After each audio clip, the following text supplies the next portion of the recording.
The #1 rushing attack in the NFL of Kansas City against the #1 rush defense of Denver. Well, people want to say it's Priest Holmes against the Denver defense. Don't forget Priest Holmes catching the ball. He's every bit as valuable to this Kansas City Chiefs team as Marshall Faulk is for the St. Louis Rams. And yes, folks, he is that good.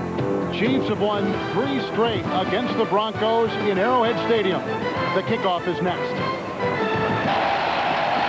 Rockin' Arrowhead here in Kansas City for the Denver Broncos and the Kansas City Chiefs. 5 of the last 6 regular season meetings won by the Kansas City Chiefs here. It's not about the time difference, Kevin. It's only 500 miles. It's only an hour. It's all about this crowd and how much they love their Chiefs, much like Denver and their home crowd at Mile High. Jason Elam is set to kick off to Dante Hall. Place is packed, and here we go. Kansas City and Denver with a split kick. And out of bounds, it is picked up by Derek Blaylock, who is a little-used running back who takes it up to the 33, picking up 19 and brought down by Donnie Spragan. To the sideline we go, and welcoming in Beasley Reese. All right, thanks a lot, Kevin. It is a beautiful day for football here. This might be the loudest outdoor facility in the National Football League. Trent Green is set to take the snap. He has won the faith of his fans here. Great football, but watch his left ankle severely taped. He was limping as I watched him warm up. Back to you. All right, Beasley from the 34. It is 1st and 10. And a handoff right off the bat for a gain of a meager yard on the play by the fullback, Tony Richardson. Just his 7th carry of the season. It'll be 2nd down and 9.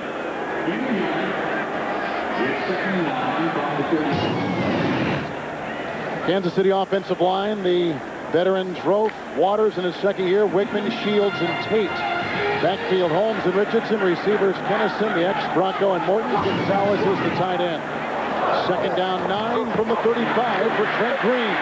Look at the time, and a block by Rofe and a pass across the middle. It is caught at the 40-yard line by Tony Gonzalez. He picks up 6. But boy, was he whacked when he caught that by this defense, led right there by Al Wilson in the middle. Price, Dalton, McLaughlin, and Kavika Pittman on the defensive line for the 43 defensive look. We talked about Wilson on one side, Gold. On the other side, Mobley. And in the secondary, a rookie starting at safety, Sam Brandon, with Reese. The corners, O'Neal and Denard Walker. Bad news for the defensive backfield. If this front 7 can't get more pressure than that on Trent Green. 3rd and a long, 2 outside the 41 for Green, who throws complete. Caught by Johnny Morton at the 48-yard line. It's another gain of 6 and a Kansas City 1st down. The matchup in this game, you saw a little tussle in the backfield there. That was between John Tate and Trevor Price. Tate's at right tackle, number 76. That'll be the premier matchup today, and it's not often you get a premier matchup down in the proverbial trenches, but this is an offensive tackle who's semi-powerful, semi-quick against a defensive end now, Pro Bowl defensive tackle, who's one of the best in the business. Price playing the end this year, Randy, for the first time for the 47, 1st and 10. Green, wobbly, ankle and all, throws to Dante Hall, who is finally taken down at the 40-yard line by Gold. It's a 14-yard pickup on the play, another Kansas City 1st down. And pay attention, folks, to what you see from Al Saunders, the offensive coordinator of the Kansas City Chiefs, in the way of formations. They bring Dante Hall in, they spread him out, they put him in the slot, they'll put him in the backfield. Watch Tony Gonzalez, the tight end. He caught touchdowns against Miami from the halfback position, and if you see number 88 in the backfield, he's getting a pass. Opening drive of the game, 1st and 10 for the Chiefs at the Denver 39. That's Kennison in motion. The draw play, first carry by Priest Holmes, brought down by Izell Reese at the 30 after a gain of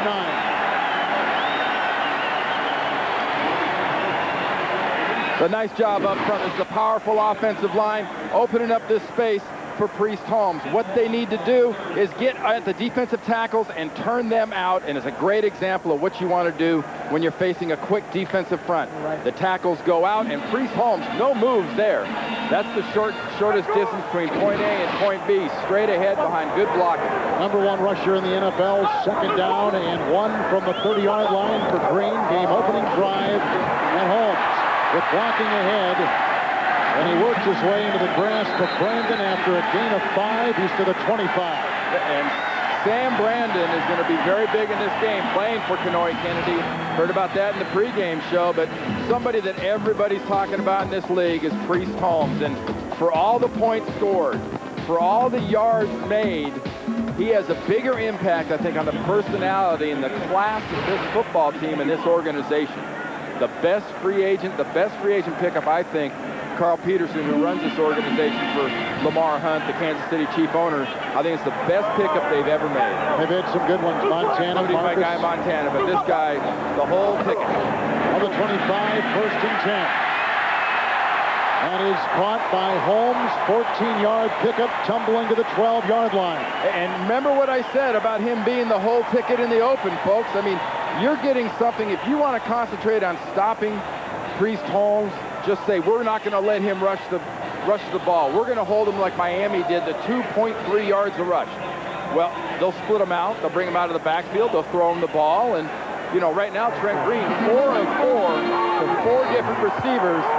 And Tony Gonzalez started at the fullback, is now at the wing.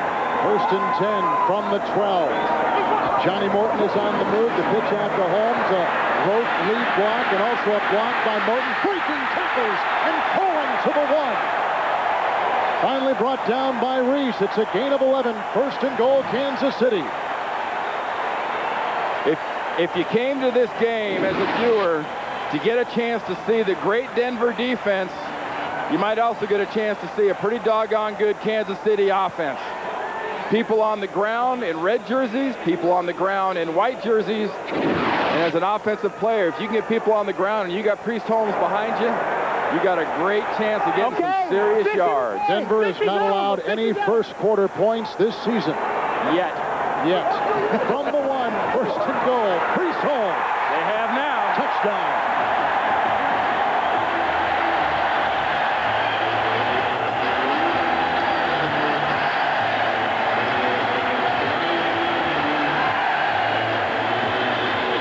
Has scored more touchdowns in the NFL this season than Priest Holmes. And if you didn't know much about Priest Holmes when you came in, folks, look at the offensive line he's got up front. Look at Tony Gonzalez getting a nice push-out block. Mobley misses. The Morton Anderson extra point was up and in. Kansas City's offense just shredded one of the top defenses in the NFL on their first possession today. They might not have much defense in Kansas City, but they will score a bunch of points on you. Down leap. And the ensuing kickoff by Michael Husted. And landing in front of Casper at about the 14-yard line. And trying to get outside with the Middlebrooks block. And he's brought down by Blaylock after a 14-yard return to the 27. We'll get our first look at the Denver offense next. Chiefs just kicked off after a 1-yard touchdown run by Holmes. Denver returns it to their 26 where it's first down and 10. Brian Greasy is under center. Anderson and Portis in the backfield. Here comes the rush and the blitz by Patton, and that's all Greasy can do on first down. Remember what we said about Greg Robinson's defense. Sometimes you get them, but more often than not, with this noise, you're going to have a hard time dealing with the crowd. Blitz on by the veteran Marcus Patton, right at Brian Greasy, 27 years of age, and you can see his numbers. He has thrown for over 300 yards, 3 consecutive games. Yeah, I can see why they're all over his case in Denver. Gee, look at that. This guy's job is just to run this offense, not to be a star. Remember that. He needs everybody in this offense to step up. Second down and 10 from the 26. The rookie Portis brought down by Jason Belzer, shy of the 30-yard line on a gain of 4. And throughout the day, this offensive line will be blocking for Portis with Salam on the left side, Hamilton, Nalen, Neal, and Matt Lepsis. In the backfield, Portis along with Mike Anderson, Smith and McCaffrey are the wide receivers. Shannon Sharpe, the tight end. Hey, you saw that wild shot there of Tom Nalen, the center, 66 for Mike Shanahan, and he's got the short hair now. He's got the conservative look working there at center, but he's one of the best there is. Third down and 6. This is Portis from the 29. Big hole and a first down.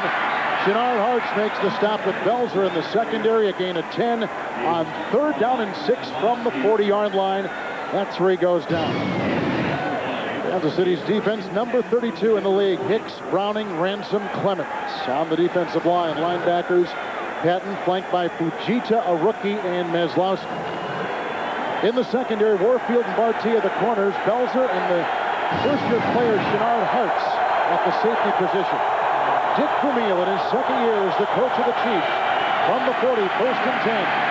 Portis slipping his way into Ransom. Run down then in the backfield by Hicks. It's a gain of 4, and he's up to the 43. And the first thing that strikes you, I think, as a viewer and as a person at the game, and even to sit up here in the box, when you see the Denver Broncos, is how lean this whole football team is. We're so accustomed now in the NFL of seeing big, heavy guys. Mike Shanahan is a big proponent of coordinated speed. The offensive line is only about 285. They hold as good as anybody ever has.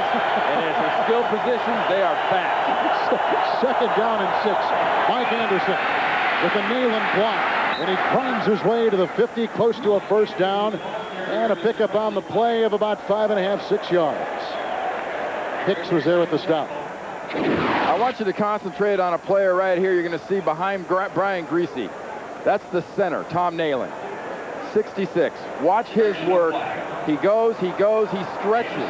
The offensive line stretches. The backside block, probably the most important block in an offensive line of this type, is the backside tackle. Tom Nalen stretches the onside. The backside tackle seals it off, and the run cuts back. Nalen's been to 4 Pro Bowls from the 51st and 10. Portis. Chased by Meslowski, then bumped out of bounds by Shannon Sharpe. It's a gain of 8. He's down to the 42-yard line. And this young Shannon Sharpe is going to have this kind of impact. He's in for Greg Wesley's, knocked down a shoulder, not feeling well, but this is the kind of package you have to bring against the Denver Broncos. And this young player out of Boise State, that's not a hit at. That is a hit through and a launch of the running back. How's the distribution gone so far for Denver run pass? Well, they're doing what they do. And remember, don't get greedy. Be who you are. And when you run 5 times and you only pass once, you're being who you are. Second down, 2 from the 42. Griese fires a pass for a first down. Caught by Rod Smith, belted by Warfield. It's a gain of 14 yards to the 23. And something else you know you do well is when you come to Arrowhead Stadium, you have Rod Smith. You know you get him the ball. 6 consecutive 100-yard receiving games against Kansas City. And what really makes him so difficult when you deal with the Rod Smith is his threat down the field. Barti's got to give him the respect. Brian Griese finds the hole to get him the ball. And Rod Smith is the kind of receiver that helps move the chains and also hits you for the big home run. 23-yard line, first down and 10. Portis, blocked by Anderson, and a block by Hamilton, and a block by McCaffrey, and he's down inside the 10-yard line to the 7. A scintillating 17-yard carry by the rookie Portis. You know, one thing I want you to concentrate on when you watch this football team is you want to look at 2 things. You want to look at the wide receivers when they block the defensive backs. Watch it on both sides, how it works against this football team. The pit, you can get lost a lot with running. But the key is the receivers down the field, the blocks they get. Those get the extra yards. McCaffrey in motion out of the backfield. First and goal at the 6. Portis, another Anderson block. Salam with the block, and a whistle blew, and the play blown dead in mid-motion. Little movement on Denver. Little early motion against the Denver offense. Prior to the snap, false start, number 84, offense, 5-yard penalty, repeat first down. That's the tight end, Shannon Sharpe, in the first penalty against Denver. And remember, too, if you're a Broncos fan, the struggles this team has had in the red zone. Last week, all the field goals they had to kick against Miami. They spotted the Dolphins 10 points between fumbles and mess-ups, and Mike Shanahan is not going crazy over this red zone problem, but he wants it addressed now. For me, the quickest way to address the red zone problem, get the ball to your tight end, Shannon Sharpe. Who has not caught a touchdown pass in 13 games. It's first and goal at the 11 as Portis is rounded up and brought down by Eric Downing. It's a gain of 3, second down and goal. And the reason I say get the ball to Shannon Sharpe really is you look at your wide receivers, you've got McCaffrey, you've got Smith, you've got Lally, you've got Portis in the backfield, and then you have a Shannon Sharpe. Who are you going to double? Where are you going to concentrate?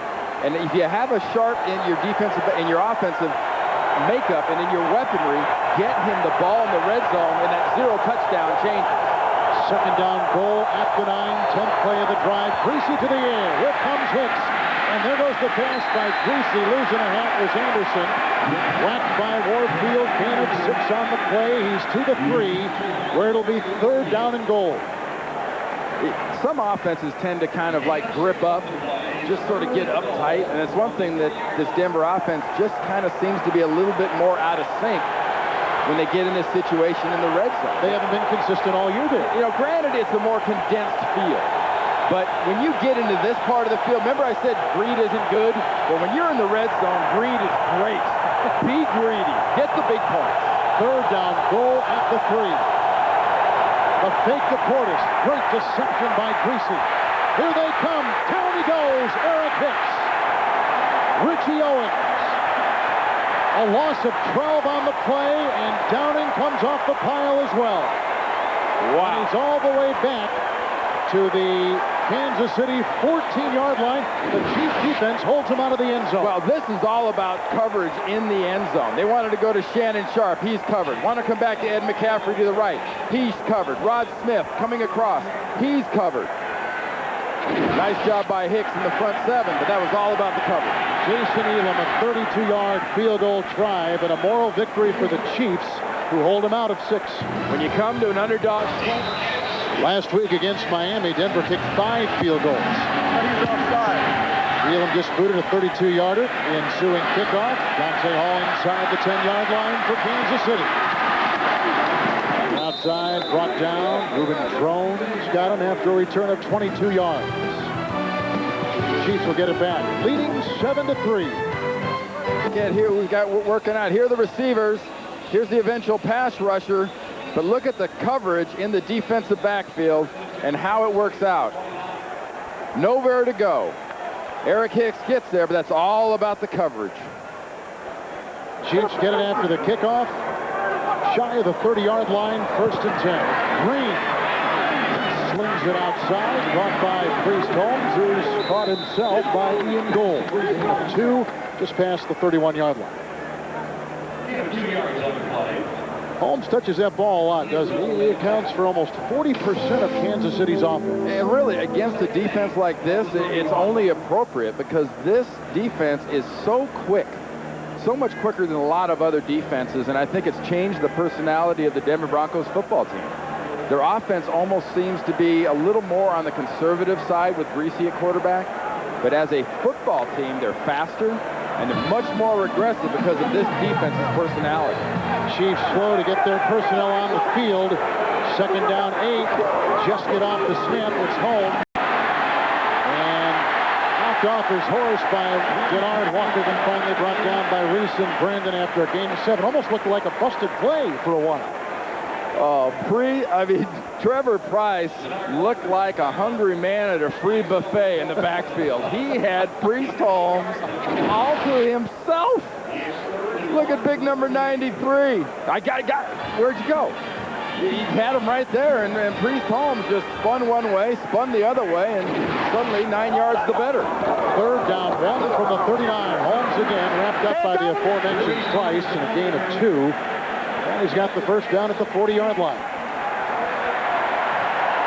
This Denver defense has faced a lot of good running backs. But Mike Shanahan made the point to us last night that the difference facing this team is the offensive line. And when you talk about the Chiefs' offensive line, recent addition Willie Roaf, you see his 7 Pro Bowls.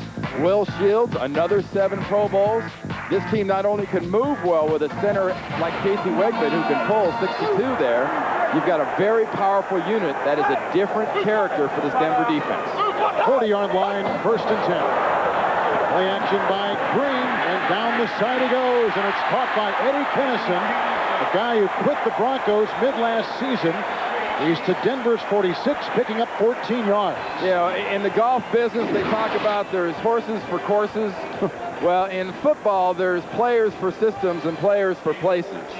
Eddie Kennison was not happy in Denver.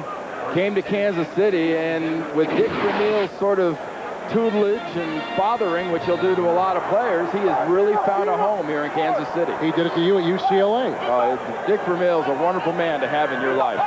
46-yard line, 1st and 10. And Tony Richardson, who a couple years ago against this team gained over 150 yards, moves a pile, backpedaling to the 40-yard line, and about the hardest earned gain of 6 you may ever see in the NFL. Well, remember I told you about that matchup between Tate and Price? Price is all over the backfield. The defense is all over, but they're not tackling. 7-3 Chiefs in this hole. 1-yard touchdown run. I'm ready to start the second quarter. That is an amazing note. A team, only team in the NFL that has not allowed a 100-yard rushing game. 42 already for the Chiefs today. 2nd down and 4. First play of the second quarter with Randy Cross, Beasley Reese, Kevin Harlan. Green down the sideline, that whistles over the head of Kennison. That's Green's first incomplete pass today. I tell you, this offensive line for Kansas City is doing a nice job, too. You heard Beasley Reese talk about the fact that Trent Green is hobbled with an ankle. Jim Nantz mentioned at the end of the NFL Today about him playing with a semi-air cast on that ankle. And if you want to guarantee a quarterback with a bad ankle is going to be 6 or 7 for 55 yards, don't let anybody get near him. Don't let an aggressive defense touch your quarterback. And so far, Denver's tried to get there with the front 4, and it didn't happen. Shotgun formation for Green. 3rd down and 4. 7th play of the drive from the Denver 40. Little pump fake. Screen pass now. Out to Holmes. Spelled out beautifully on the play by Izell Reese. A loss of 6.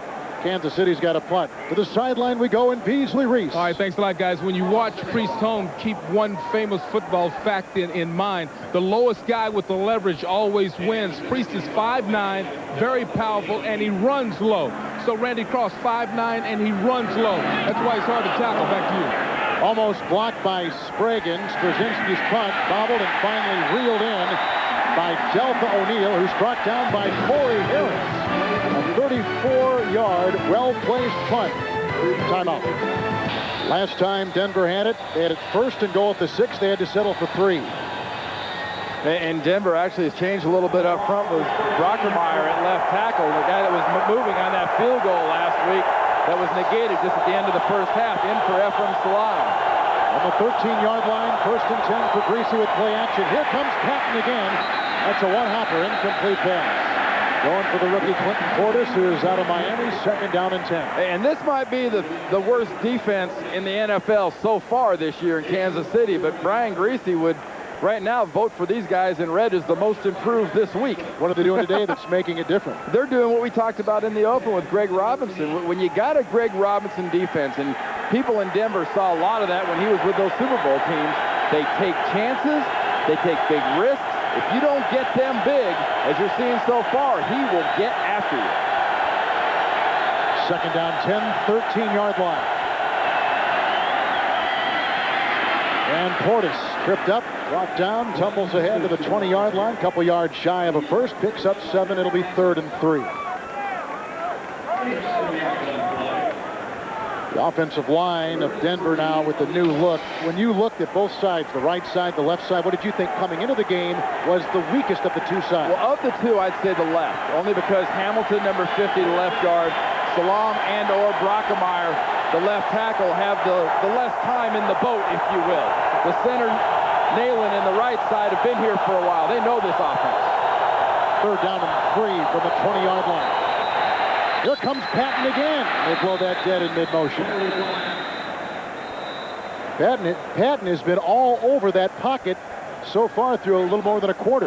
Prior to the snap, Denver called their first charge timeout. I can see why. Well, if you're going to take chances, if you're bringing a middle linebacker as your blitzer, you're taking chances with the Denver Broncos. A more conservative approach by Greg Robinson, the Chiefs defense. They are bringing the more veteran Jason Belzer up in the box. Last week it was more Shannon Sharpe. He's a little bit younger. This is working out better. Back upstairs. 3rd down and 3 from the 20. Greasy broken up, deflected, incomplete, and the coverage by Mike Maslowski. as Greasy has to bring himself off the floor of Arrowhead, and Denver's got a punt. One thing to keep an eye on, what I talked about earlier about taking chances, especially with Marv Kiss-Patton. Here's Marv Kiss-Patton right here. He's at the line of scrimmage. If you're worried about a linebacker who might be a liability in coverage against fast receivers, the heck with it. Don't let him cover. Let him run. He's got the defensive Denver guessing, or offensive Denver guessing, and they're guessing wrong. Tom Rowan, the punt inside is 10. Dante Hall looking at a short punt that will bounce in front. And down at about the 45-yard line by Donnie Spragan. 35-yard boot. Good beginning position for the Chiefs when we come back. The Chiefs. Those Bulls look a little stiff, though, Kevin. Very. 45-yard line with an empty backfield for Green. In time. Incomplete. Trying to wing it out here on the side, looking for Morton. Incomplete pass. The coverage by Gold, which shows you again the incredible speed of these linebackers. Here, he's a linebacker covering a Kansas City wideout. And the reason that they're in this situation where so much of the coverage is going to become more and more of an issue is they're not getting pressure on Trent Green. If you don't get the pressure on Trent Green, he will stand back, he'll deliver. John Tate right now is doing a great job against Trevor Price, and he's probably one of the best reasons that Trent Green is 7 of 9 passing right now, is he's getting the time to do it working against Trevor Price. All in motion out of the backfield, second down and 10 from the 45. Here comes the rush. He gets away from Price, chased by McLaughlin, chased by Dalton, and out of bounds he goes, bad ankle and all, with the air cast hobbling for 9. He's to the 46 of Denver. Remember I talked about what a great job John Tate was doing? Here's John Tate. Watch the job he doesn't do on this play. Whoops! Now that's a defensive end move out of Trevor Price. Trevor Price in the past, defensive tackle, didn't get a chance to do so much of that hand swinging and the quick moves inside. He is adapting fast to being an end. I was going to ask you, how do you like him going from the inside to the outside? Well, he loves it too because he gets to lose a few pounds, and he's able to actually run to the ball more as a defensive end and sort of eating up blockers as a tackle. 3rd and 1, Priest Holmes grabbed by Dalton, but not after he gets a first down to the 43-yard line. Beasley mentioned the fact that Priest Holmes is 5'9", and he's kind of begging for 5'9". That is a good example. If you're 5'8", 5'9", if you're going to be 210 or so, you've got that low to the ground leverage. That's all that run was. Low to the ground leverage and want to. Dick Vermeil has had Marshall Faulk. Dick Vermeil now has Priest Holmes. How would you compare the two? Well, I think they're comparable in the way that Al Saunders, the offensive coordinator, uses them. Uses them out of the backfield. He'll line them up outside as a receiver. 43-yard line, 1st and 10. The fake to Holmes. Great time for Green. Fires a pass, and it's caught downfield for a first down to the 23-yard line. A pickup of 19 yards by Eddie Kennison, who hurt Denver after he quit Denver last year while with the Chiefs a year ago. He's doing it again this afternoon. Remember the great move, Kevin, that Trevor Price made? Here's Trevor Price. He's going to be working against Tate, but you know what? Tate won't be alone. Look at Tony Gonzalez. I got your outside, you take the inside. You're going to worry about a guy rushing. You put an extra player on him, especially a Pro Bowler like Tony Gonzalez. Good thinking. 24-yard line, 1st and 10. Draw play to Holmes. There's a block by Wigman. And he submarines to the 16-yard line. Brought down by Mobley. 8-yard gain. 2nd down coming up. Let's take our first trip to New York, and here's... 3, let's go back to Kansas City. Jim, thank you very much. McMichael, one of the best rookies in the NFL. 2nd down and 2, 16-yard line. Morton in motion, the pitch out to Holmes. Will Shields a block. Billy Beaver a block. And diving close to a first down on the side near the 15. When you talk about the Denver defense and how good they are against the run, just take a look at what they've done against, well, right now in 2002, the best runners in this league have had a real lack of success. But also, remember what I told you earlier, what Priest Holmes has going for him going against this defense. And Ray Rhodes, the defensive coordinator, has done a great job in Denver. But what Priest Holmes has is a big, powerful offensive line, and you're seeing it right now. It's 3rd down, 1 from the 15. Holmes. Stopped by Wilson, close to a first down. Well, how they doing up front, how they running the ball against a defense that hasn't given up 100 yards rushing in a game. They've had 3 3rd and 1s, 1 3rd and 2, and 1 3rd and 3. That tells you Dick Vermeil's offense is moving this big defensive line out of the way. If you got a fast team, how do you get around it? Well, you deal with their size in the middle, and then you attack the speed straight ahead. We haven't seen a lot of Denver defensive line rotation today, yet we expect to. Well, you mentioned earlier that Chester McLaughlin was out for a little bit, had been kicked, and he'll probably be back, and in fact, he is back. But Chester and this whole defensive line just comes at you in droves. There's not 2 or 3. There could be 8 and 9. That's the 14-yard line, 1st and 10, Green. To the end zone. And incomplete, trying to get Johnny Morton on a slash. 2nd down. What a nice job up front by the running backs and the offensive line, giving Trent Green that extra time. You know, there's a real sort of paternal feeling between an offense and their quarterback, and this offense is starting to feel this way about Trent Green, especially when you know he's a little dinged up. You know, he's got the ankle. The guys up front like Casey Wegman and Waters and Willie Rolfe and John Tate and Will Shields and the entire offensive unit say, hey, look, we got to hold our blocks a little longer. We got to take care of our guy, and they are taking care of their guy. You better believe it. 2nd down and 10 from the 14. Look at the time for Green. Holmes drops the ball. And I would assume, too, for an offensive lineman, Randy, like you were for all those great San Francisco teams, you take pride. You know you got a franchise quarterback in Montana. You got those running backs and those wide receivers. There is added incentive. Well, exactly. You know if you give Trent Green time and you're his offensive line, he can dump off the ball like that to Priest Holmes. And, you know, that's just a check down. It's also highly unusual that Priest Holmes would miss that pass. But as just a check down, do you see all the room he had out in front of him to run?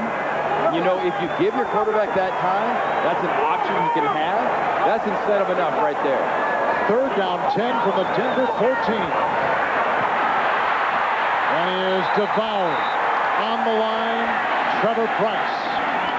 Monte Rager cleared the way, and Price throws him for an 8-yard loss. Back to the 23-yard line, and Kansas City will have to settle for a 3-point try. There's Trevor Price, big 93. Look at the slap, just knocks John Tate's hands out of the way. And you know, as is so often the case, just about the time we're talking about how good the offensive line is and how good the coordination is, this big Denver defense decides that'll be just about enough of that. 41-yard try by Morton Anderson, playing with a bit of a hamstring today. 23 straight, as you've seen. Make it 24, and the Chiefs extend their lead on the Denver Broncos. A 41-yard boot by 42-year-old Morton Anderson. Denver players were telling us yesterday this may be the loudest building in the NFL. And rightfully so. I mean, that's a bad look right there. That inflatable helmet thing. But this crowd just goes berserk. This place is built for noise. Kevin Casper from the 6 for Denver after the Morton Anderson field goal. Left to be bottled up, and Lyle West brings him down at the 35. 29-yard return. He looked like he wanted to be tackled. No one to cooperate. Priest Holmes a touchdown run, a couple field goals both ways, and it's Denver and Brian Greasy at the 35, 1st and 10.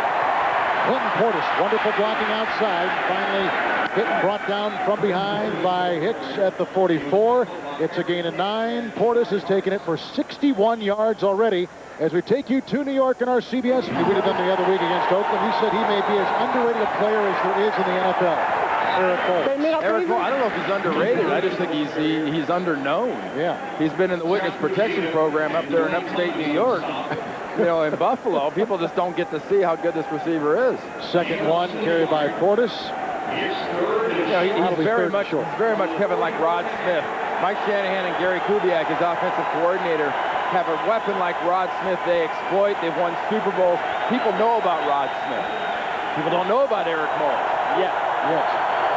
Jim just said he leads the league in receptions. 3rd down and 1 from the 45. Portis with an Anderson block, and he's got the 1st down as he lost the ball, and it was loose in midfield. And we have not gotten any, and it's a Kansas City Chiefs ball. Anytime you see officials running in and not pointing at the ground, they're saying it's a fumble. If they're not calling that ball dead and pointing to the ground and for the spot, the ball's changing hands. You have to be impressed so far by this Kansas City defense. It's not so much what Denver isn't doing, because they're staying true to their school. They're playing their style of football, about 10 or 11 runs, 6 or 7 passes. But the defense is stripping the ball, and the defense is attacking Mike Shanahan's offense. A couple turnovers last week really killed Shanahan and Denver against Miami. And it's inexplicable what happens to the Denver Broncos at Arrowhead Stadium. I mean, Shanahan's 0-6 the head coach. And they've lost 3 straight here, Denver has. 49-yard line of Denver, 1st and 10. Holmes in the backfield, Green right to work. Johnny Morton, 38-yard line, brought down by Tyrone Poole, and Gold, a gain of 11 and a Kansas City first down. Next till halftime is on deck, Jim, Dion, Dan, and Boomer, with special guest Tiki Barber from the Giants. All the scores and highlights coming up next. The next till halftime report from New York. Yeah, they're getting Tiki on a week off, huh? That's right. Yeah, his brother's working, though. Some would say the New York team has taken a year off so far. Heck with a week. We see the Jets next week, you and I do. Yeah, I know. You reminded me? You're not very excited. 37-yard line, 1st and 10. Nice block by Richardson as Holmes digs his way to the 31. And a gain of about 6 on the play. Tyrone Poole with the tackle. Back to New York, and our friend Jim Moore, surprising 2 and 3 this season. And more surprising to me is it seems like people are rediscovering the tight end position. Gonzalez, Heath, Randy McMichael in Miami. You're finally starting to see a good little influx of that talent that can play that position. Yeah, McMichael had a touchdown reception already for the Dolphins today. 2nd down and 4. Green fires a pass. Incomplete, looking for Kennison at about the 12. The coverage by Delta O'Neal. It'll be 3rd and 4. And that ball was put exactly where Trent Green wanted it to be. It was exactly where Kennison wanted it to be. And more importantly for the Denver Broncos, Delta O'Neal knocks this ball away. I mean, what good protection, good speed on the ball, good velocity, and just getting a hand in at the last second by O'Neal breaks that up. Quickly, what'd you think of the Kenoy-Kennedy situation this past week? Well, I happen to be the one that, or one of the people that thinks that the NFL is not a slow-motion world, and people will stop making hits like that when they stop throwing the ball inside against defense. Here comes Bertrand Berry, and down goes Green on 3rd down and 4. Sacked at the 38. And that effectively takes him out of field goal range, and so Kansas City's got a punt. And the pressure is coming from the outsides when you face this defense. Watch the rush coming, and there's nothing fancy. It's not like a bunch of games. There's a blitz, and there's a lack of blocking. Bertrand Berry is doing a nice job of getting to Trent Green, but nobody's even touching him. Berry's 2nd sack of the season, and caught by Corey Harris at the 5 on the Dan Straczynski 33-yard punt. Now let's take you across the USA with Randy Cross. Quarterback they've had in the last 20 years is now a Buffalo Bill. And the Bills are shining. 1st and 10 on the Kansas City punt. It's Denver with no gain on the play. It'll be 2nd down and 10. Portis ramming right into Derek Ransom at the 5. Now, I love what Greg Robinson is doing right now to this Denver offense. He's making them guess. He's giving them different looks. But right now, this is a defense that when you run a Greg Robinson defense, you have to be in your gap.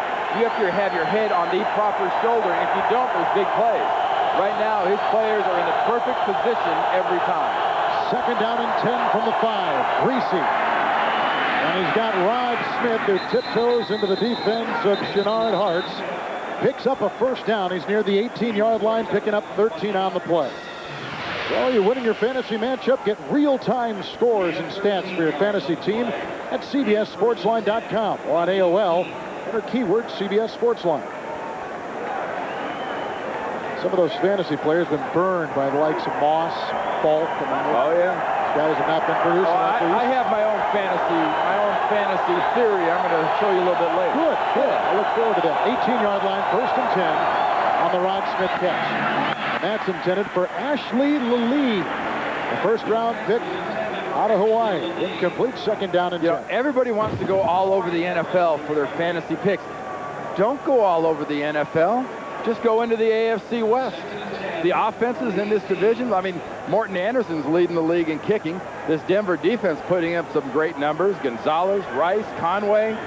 you have to look no further than the AFC West if you want your fantasy team to start shining and put up some serious points. Excellent. Second down, 10, 18-yard line for Greasy in Denver. Blocked by Shannon Sharpe. Deep down the side for Lee. No yellow on the field. The coverage by Corey Harris. You just saw a little preview of what I think, much like last week we saw Plexico Burris kind of have a breakout game. Ashley Lee is one breakout game away from people kind of figuring out how good he is. That's incidental contact. That's not interference. But this young receiver out of Hawaii was sort of trained and schooled by June Jones. Everybody knows June Jones, familiar name, Atlanta quarterback, former head coach in this league. Love this kid. He's a huge weapon waiting to happen for this offense. The next generation of great Bronco receiver. Third down and 10 from the 18-yard line. Greasy to the side. Incomplete, looking for Smith, covered by former Denver Bronco Ray Crockett, who won a couple Super Bowls with Denver back in the 90s, covering his old teammate. It's fourth down, and again, the Kansas City defense is forcing a Denver punt. Sort of the wiseacre comments in the press in Denver. They refer to Ray Crockett as Ray Hamstring Crockett. It wasn't hamstrung there. Great coverage. Bruins punt. Dante Hall back at the 35-yard line. And here he goes, chased by Jones. Out of bounds at about the 35 on a 28-yard return. If you tune to this game to see the great Denver weapons, I think you're seeing a great treat to see the weapons that this Kansas City Chiefs team has. The weapons that Dick Vermeil has accumulated in a short period of time on the offensive side of the ball is so impressive. And Dante Hall is about 5th or 6th on the list. But he is an impact player. NFL.com poll what AFC non-playoff team in 2001 is the biggest surprise in 2002. Well, I'm going with Jacksonville. We talked a little bit about them last week. I think that is the biggest surprise in the league for a team as hamstrung as they are by the calf and by injuries in the past. What Tom Coughlin's doing is as good as it gets. Nice return by Hall. First down and 10 for Green. Winding up down the middle, caught for the first time today by Tony Gonzalez. He's at the Denver 14, picking up 23 yards. Coming into this game with Kenoy Kennedy out of the game, I think a lot of people thought, hey, look, what you do is you try to ISO him one-on-one. You get him in that safety's position working against the young rookie Brandon. Well, what Al Saunders does with Tony Gonzalez has nothing to do with ISOing him as a normal tight end. He lined up in the left slot there. He lines up in the right slot. You've seen him at the right tight end, helping the block with John Tate. You've seen him in the backfield. He doesn't get ISO'd against a guy. He gets ISO'd against a defense. Denver's 14, first and 10. McLaughlin can't bring down Holmes, but then finally you see Al Wilson tries to get on him. No gain on the play. Second down and 10. Hey, my early impression, too, of the Denver defense, Kevin, is they've had some shots on a lot of plays. You saw Chester McLaughlin got in that defensive backfield and could have had him, but didn't. We've seen Trevor Price on a couple occasions get into the defensive backfield. Could have had Priest Holmes, but he didn't. Denver is not taking advantage defensively of some good game planning by Ray Rhodes, their coordinator. They're just not tackling. Bronco 14, second down and 10. Good block by Rope, and across the middle it goes, incomplete, looking for Kennison. Covered on the play by Denard Walker. No flag on the play. It'll be third down and 10. Life is timing, folks. You hear that a lot. Well, football is timing. When the ball and the defender get there at the same time, that's just good defense. And look at Denard Walker. Can't be a flag. Won't be a flag. You didn't see Eddie Kennison begging for a flag somewhere. He knew that was perfect timing by Denard Walker. Richardson and Gonzalez in the backfield. Third down and 10 from the 14. More good blocking by Rhodes. Time for Green, but he throws him back at Johnny Morton, who is covered on the play by Ian Gold. Denver's defense again holds Kansas City out of the end zone, and they'll try for 3 with Morton Anderson. Yeah, normally you would say when you're playing a team like Denver that's as good as they are, and Kansas City has struggled defensively so far this year, that you don't want to kick field goals. But in this situation, I think the Kansas City defense is playing pretty good, much like they did last week against San Diego for a part of that game. But you want to get the points on the board and keep the pressure on Brian Greasy and this Denver offense. Anderson has kicked a field goal today, 24 straight going back to last year. 32-yard drive. Well, they've just spotted him a 10-point lead. It's going to be tough. 13-3, the Chiefs just before halftime. Morton Anderson has now kicked 25 consecutive field goals. He's been in the league 18, make it 21 years. And that ties his longest personal consecutive streak. He's got a bad hamstring, so Michael Husted is doing the kicking off, and Anderson is doing the field goal work and the extra point work today. How lucky is Morton? That's like being a big time golfer who only hits the ball off the tee well. You know, Morton hits the drive, and Michael Husted's his designated putter. Yeah, right.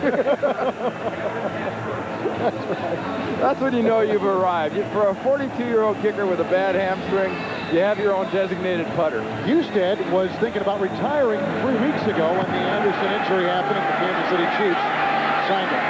Kevin Casper inside the 15-yard line for the Denver Broncos. Grabbed by Fujita. Brought down by him and about the 32-yard line, a 20-yard return. Denver safety Kenoy Kennedy suspended 1 game for this late hit last week against the Dolphins' Chris Chambers. Right, it's not so much late. Mike Shanahan made the point that Bernard Walker was pushing down the head. It was vicious in person. It's even more vicious when you see it in slow motion. And Mike Shanahan is one of the great defenders of this game. I think he did a nice job defending his player. But I think the league and the NFL is, as a group, very hypocritical about things like that big hit. They'd love to sell it. They also love to find guys for doing it. On the 32, pocket crumbling for Greasy on a 1st and 10. He goes outside. Reportis catches the ball, and Fujita catches him. Gain of 4 to the 40, make it 35-yard line to the sideline in Beasley Reese. All right, thanks a lot, guys. You're talking about the fine and suspension of Kenoy. Back in my day, this league is just changing. In my day, they used to give me TVs and wristwatches. It was called the big hit of the game. Now, I don't like helmet-to-helmet, and I teach kids to tackle with their shoulder pads, and they should. But sometime when you line a guy up, you go helmet-to-helmet by accident. Kevin? Good point. Spoken from the voice of experience, former defensive back with Dallas and the Giants. 2nd down and 10. Outside the 35. Make it 2nd down and 6. Outside the 35. Portis and Shannon Hartz reels him out of bounds at the 41-yard line, close to a Denver 1st down. Hartz, who played some college running back and tailback at Boise State. And our guy right here, Clinton Portis, in this game today. Yeah, there's something about, Neil Dolan and Mike Shanahan. Neil Dolan does a lot of the football operations with Denver and the the whole package at Denver. They find people that fit in their system well, and there's no group that fits their running backs into their system better than this team right here in Denver. You look at Mike Anderson, Terrell Davis, the list goes on, and they get them cheap. 2-minute warning with Randy Cross and Beasley Reese at Arrowhead in Kansas City. Kevin Harlan, 2-minute warning. A couple of Morton Anderson field goals, a Priest Holmes touchdown dive. 13-3 Chiefs, 3rd down, short 1 from the Denver 42. Not much there. Clinton Portis brought down by Mike Maslowski, a guy who's played in the Arena Football League, was a demon on special teams. When Donnie Edwards leaves, this guy takes over. Usually the key blocks in the offensive line, but keep an eye on Mike Anderson, the lead fullback. Nice job up front by Browning and the defensive line. And Mike Anderson has nowhere to go as a lead blocker. When you get a fullback leading up there, he needs space to get to his linebacker and his assignment. Maslowski and Hicks and that entire defensive front gave him nowhere to go. Timeout taken by Kansas City, 1:49 to play, 2nd quarter. Coming up on the next halftime report, Jim, Dion, Dan, and Boomer are ready with their special guest, Tiki Barber, for all the scores and highlights. A busy day in the NFL, and all coming your way next on the Nextel halftime report. Well, later today, the Raiders take on San Diego. This has got to be a very pivotal game for the Kansas City Chiefs against Denver. Well, especially when you're talking about in this division. This division will cannibalize each other this year.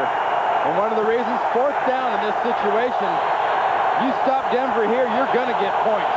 Anderson in the backfield, 4th and 1 from the 42. Anderson gets the call, and nudges his way. It looks like for a first down to the 43. They give it to him. Gutty call. That's a big gamble by Mike Shanahan. I mean, a big gamble. It's not like you're doing this with not much time left on the clock. When they snapped that ball, there was 1 minute and 48 seconds left. Look what they've done this season late in the first half. Yeah, but they're all field goals. Right. And that's my point. They have way too many field goals. Elam's too much of a star for this team. 43-yard line, 1st and 10. Anderson in the backfield. Anderson gets the call and grabbed from behind by John Browning. Tackled in Chiefs territory at about the 49, and it's a gain of about 7.5 yards. I like the sort of, they're hurrying, but they're not going too fast. Good pace by Brian Greasy in this offense. 2nd down, 2. Greasy, quick slant, caught. Ron Smith makes the grab, working on Hartz, picks up 8 on the play. 1st down to the 40-yard line. And one of the advantages you have offensively in this situation with a Jason Elam is Elam's good from 50, 55 yards. It's not like after Denver's 2nd timeout, 1st down and 10. Greasy at the Kansas City 40. Portis getting a block from Lepsis, grabbed from behind by Hicks. The flag is thrown. You think holding? Oh, I don't think so. I saw it. They might not have called the one I saw, but there was some serious holding going on there. Is that a surprise? No. This line is pretty maligned in Denver, isn't it? I mean, they're scrutinized a lot. Well, they're scrutinized by the league, not Denver. That's holding. Number 78, offense, 10-yard penalty. Repeat first down. Lepsis, the former tight end, but this whole offensive line is my favorite and has been my favorite for a long time. Their offensive line coach, Alex Gibbs, teaches a lot of the same things my old offensive line coach, Bob McKittrick, taught. It's all about technique. You don't have to be huge. Occasionally get caught holding, but, you know, such is life. 1st and 20 from the 50. Greasy to the side, and Shannon Sharpe's first reception of the day to the Kansas City 35 and a pickup of 15 yards. At the 35-yard line now, you're talking about a 52-yard field goal. You are now in Jason Elam range. And a 7-point deficit sounds a lot better going in at halftime than a 10-point. As it is, if you're a Denver Bronco, if you've got a dance card, on my dance card, I put Southern Baptist Fire and Brimstone speech from Mike at the half, because you are going to get scalded by your head coach for what you've done here in the first half. It's 2nd down and about 5. From the 35, Greasy hit as he throws, and it's caught by Sharpe again, weaseling his way to the 25-yard line, picks up 10 yards on the play, and a 1st down for Denver. And they've got a timeout remaining, but the clock ticking at 27 seconds. No sense to hurry here. You got time to take a shot down the field, though. 1st and 10 at the 25. Caught by Sharpe again. 3rd catch on this drive. Close to a 1st down. Brought down by Maslowski near the 15. What do you know? Denver does have a tight end. Yep. And they also have one less timeout. They're out of them now. It's burned the last. Why has Sharpe disappeared in this particular part of the field? Well, it's not like the last time he was here in Denver. McCaffrey and Smith were a little younger, a little less of a weapon. They were a running team, you know, when he was here last time with Terrell Davis. I think there's so much to do, so many weapons. Sharpe's used less. He's used in a little different manner than he was in the past. But yeah, I don't think it's any excuse not to use him more. On his weekly NFL.com column, Phil Simms talks about adjustments teams must make as the season progresses and how they can't be afraid to make them. Read more on NFL.com. Well, that's what this business is all about. And this game is a great example. You're going to see 2 coaching staffs, Dick Vermeil's coaching staff, Mike Shanahan's coaching staff go in at halftime. And this game in the second half will be all about who makes the best adjustments. Portis in the backfield, 2nd down and 1. Outside the Kansas City 15-yard line. McCaffrey in motion. He's been quiet today. Greasy. Here they come. They've got him, and he throws it away. The pressure by Clemens, who came streaming in off his right end position. Now it is 3rd and 1. They are going to call it an incomplete. Oh, the Kansas City Chiefs sideline is going berserk. They want a grounding call. It's not grounding. He saw it coming. Right, the general vicinity. And it's a loose interpretation of the general vicinity, but as Clemens comes in, he throws it in the general vicinity of one of his receivers. Now 12 seconds remaining in the half, and on third down, they're going to try it. You know, it was very general, like 5-star general. But it was one timeout left for Kansas City, as they call it right here. You saw Mike Shanahan talking to Clinton Portis on the sideline. Brian Greasy says, you know, in some situations, I still have my doubts about, you know, at occasion, the blitz pickup. And there's a good example of that last play. You have a blitz coming, then all of a sudden the pressure comes from the inside from a defensive lineman. Well, Wednesday on CBS, only the Amazing Race combines barrels of wine, sports, and a car chase through Europe for the adventure of a lifetime. And that's just the beginning. An all-new Amazing Race, Wednesday on CBS. It's America's most watched network. Yeah, car chase through Europe. Nobody's ever tried to follow you through Kansas City. Elam has not missed inside 40 since the 2000 game here against the Chiefs. A 33-yard boot is pure, and although it wasn't 6, they do get 3 with 7 seconds to play in the half. We talked about the adjustments. No one's better than Mike Shanahan and his staff. He's got Kubiak on the offensive side, and he's got Ray Rhodes on the defensive side. It will be all about adjustments.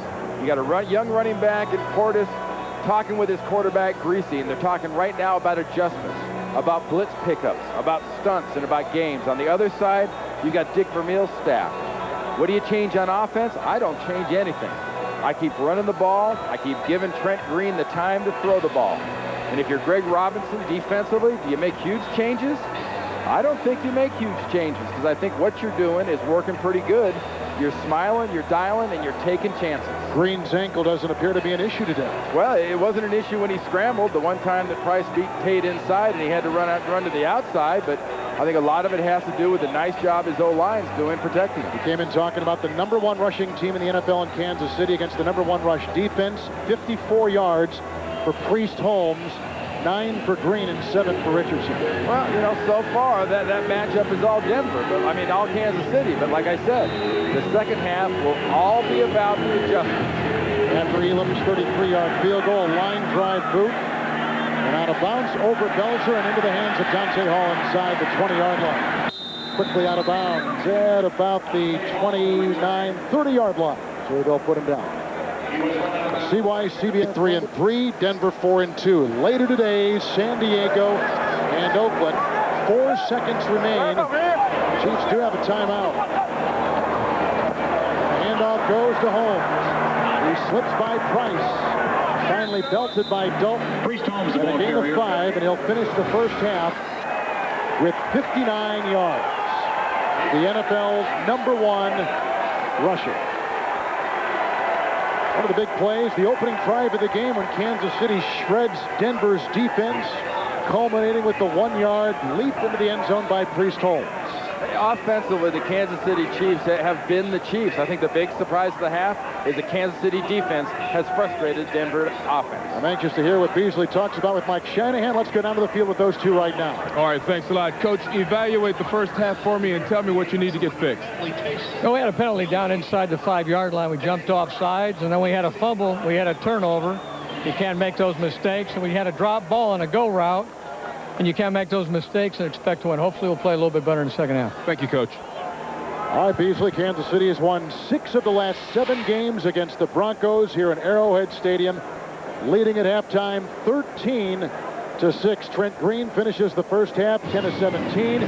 Greasy also 10-17 throwing. We take you to New York after this. You're watching the NFL on CBS. Chiefs 13-6 at halftime. Kevin Harlan alongside Randy Cross. What do you expect in the second half? I said earlier, all about adjustments for Kansas City. No turnovers, no penalties. Do that in the second half, you win this game. Both quarterbacks so far through the air, 10 of 17. Priest Holmes rushing 59 yards. So here we go, ready to crank up the second half from Arrowhead in Kansas City. Michael Husted. Kevin Kester inside the 10. Road jam. Finally, William Barty brings him down after a gain of 19. He's up to the 26-yard line. And moments ago, Beasley Reese caught up with Chiefs coach Dick Vermeil. Coach, Excellent first half of play. What did you tell the guys in the locker room? Well, you know, we started out even. Now we're ahead. Now we have to keep playing like we did. Don't lose any of our intensity or break our concentration. We've got to score when we get in the red zone. We can't beat Denver normally with field goals. We've got to get 7 points down there. And our pressure has been good. We got to keep the pressure on Greasy to see what happens from there. Thank you, Coach. On the 26, 1st and 10, that's bobbled and dropped by fullback Mike Anderson. 2nd down and 10. Yeah, I kind of stare whenever Dick Vermeil comes on when he's talking like that. I mean, I played for the guy. And I think every football player that plays in this league or has played football should either have themselves or maybe one of their kids should play for Dick Vermeil at some time in their life. I mean, it's the highlight, it really is, of my playing career is getting to play for coaches like Dick Vermeil and Bill Walsh. His wife was just in here before the game. Yeah, it's Carol's birthday today, and her birthday present, her only request of Dick, let's beat Denver. 2nd down 10. Great deceptive move by Greasy. And a pinpoint pass dropped by the double-covered Rod Smith at about the 39. Incomplete. Crockett was covering. Back-to-back drops. And you're coming in and you've made adjustments. You've given yourselves opportunities. You can't drop the ball. And very unusual to see Mike Anderson drop a ball. But that is not a drop that you should say to a Rod Smith, hey, that could have been yours. You got a linebacker behind you. You got Crockett nailing you just as the ball gets there. That's more good defense than a drop. I was going to say a well-timed whack by Crockett. 3rd down and 10. Denver at the 26. They've missed their last 5 3rd down tries. Deep drop for Greasy. Fires a pass. That's dropped by Smith. The coverage here by Warfield. No. That's not a drop. That is Eric Warfield. Once again, that's good defense. Greg Robinson bringing the blitz. The crowd bringing the noise. And Warfield, watch 44 come into your screen from behind. Right there. Just get that left hand in there and strip away the ball. That's good aggressive defense. Bruin to punt again. And Lexus will snap it. Dante Hall is back at the 34. No place to run, no place to hide. Great pursuit. John Mobley. 40-yard punt by Ruin. We'll get our first look in the second half at the Chiefs offense. Kind of adjustments that you make if you're Denver in the second half on defense. I'd bring the blitz. I'd put pressure on Trent Green. 1st and 10, 36. Green to his second option, Tony Gonzalez. And Dalton was there along with Mobley and a gain of 2. 2nd down and 8. And adjustments are something that Shanahan takes a tremendous amount of pride in. Defensively, it'll be interesting to see how they go after it. Yeah, rightfully so. And I think one of the adjustments we're going to see here, and we have already seen from Al Saunders, the offensive coordinator of Kansas City, is a little dump off to Tony Gonzalez, helping out John Tate, then coming loose. But if you're Denver, if you've got them dumping the ball short to Tony Gonzalez, you're pretty happy because his biggest threat is down the field. If he's not down the slot, it's a plus for the Denver defense. 2nd down 8, 38. Kennison. Little dance on the side. Nice pursuit. They had Wilson and Gold there and Price. No gain on the play. Yeah, one thing you won't do against Denver's defense, you won't dink them to death. If you want to dink and dunk against Denver's defense, the way these linebackers like Al Wilson can run, and Ian Gold and John Mobley, and the aggressive nature of this entire, back 7, if you will, of the Denver defense. You dink and dunk in front of that defense, forget about it. They will nail you. 3rd down and 8 outside the 38 for Kansas City. Shotgun snap, the block by Rowe. Green now on the move, being chased by Wilson and brought down at the 32.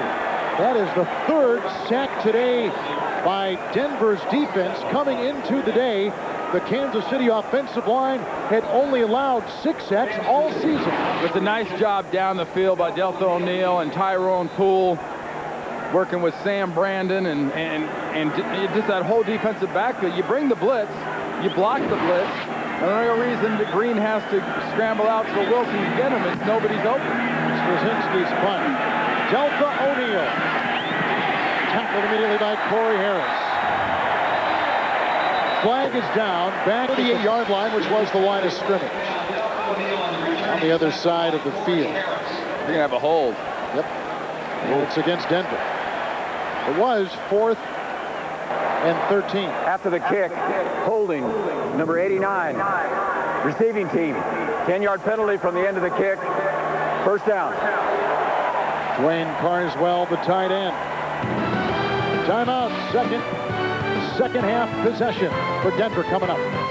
Hoping to put a bull wall in front of this Denver offense. 13-yard line after the Chiefs punt. 1st and 10. The fake to Portis, and Greasy goes to Mike Anderson. He vacuums in that pass. Gain of 5 up to the 18-yard line and tackled by Meslowski and Fujita. Yeah, we spent a lot of time today, Kevin, talking about what a great job Dick Vermeil's done accumulating this offense, and really the missing ingredient also when he was at St. Louis. Good offense in St. Louis are almost comparable, almost head-to-head with the offense they have now. Biggest defense, that 99 Ram defense had a defensive end, you know, leading the league in Kevin Carter in sacks, had a big play special teams, had big play defense. This has not been the problem, or this has been the problem in Kansas City this year. 2nd down and 5, and there goes Shannon Sharpe looking for his first touchdown in 14 games, and he's got it.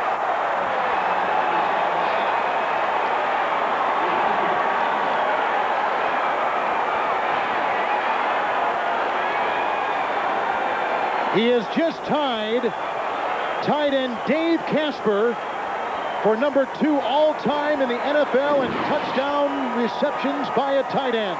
The tight end part of the field is in this part of the field right here, the slot, the area you want to free up your tight end. And if you got a tight end like Shannon Sharpe, as we've talked about, you got to get him open in the slot, right down the heart of the defense. If you get this tight end position working for Denver, you're back to home cooking in a real high-powered offense.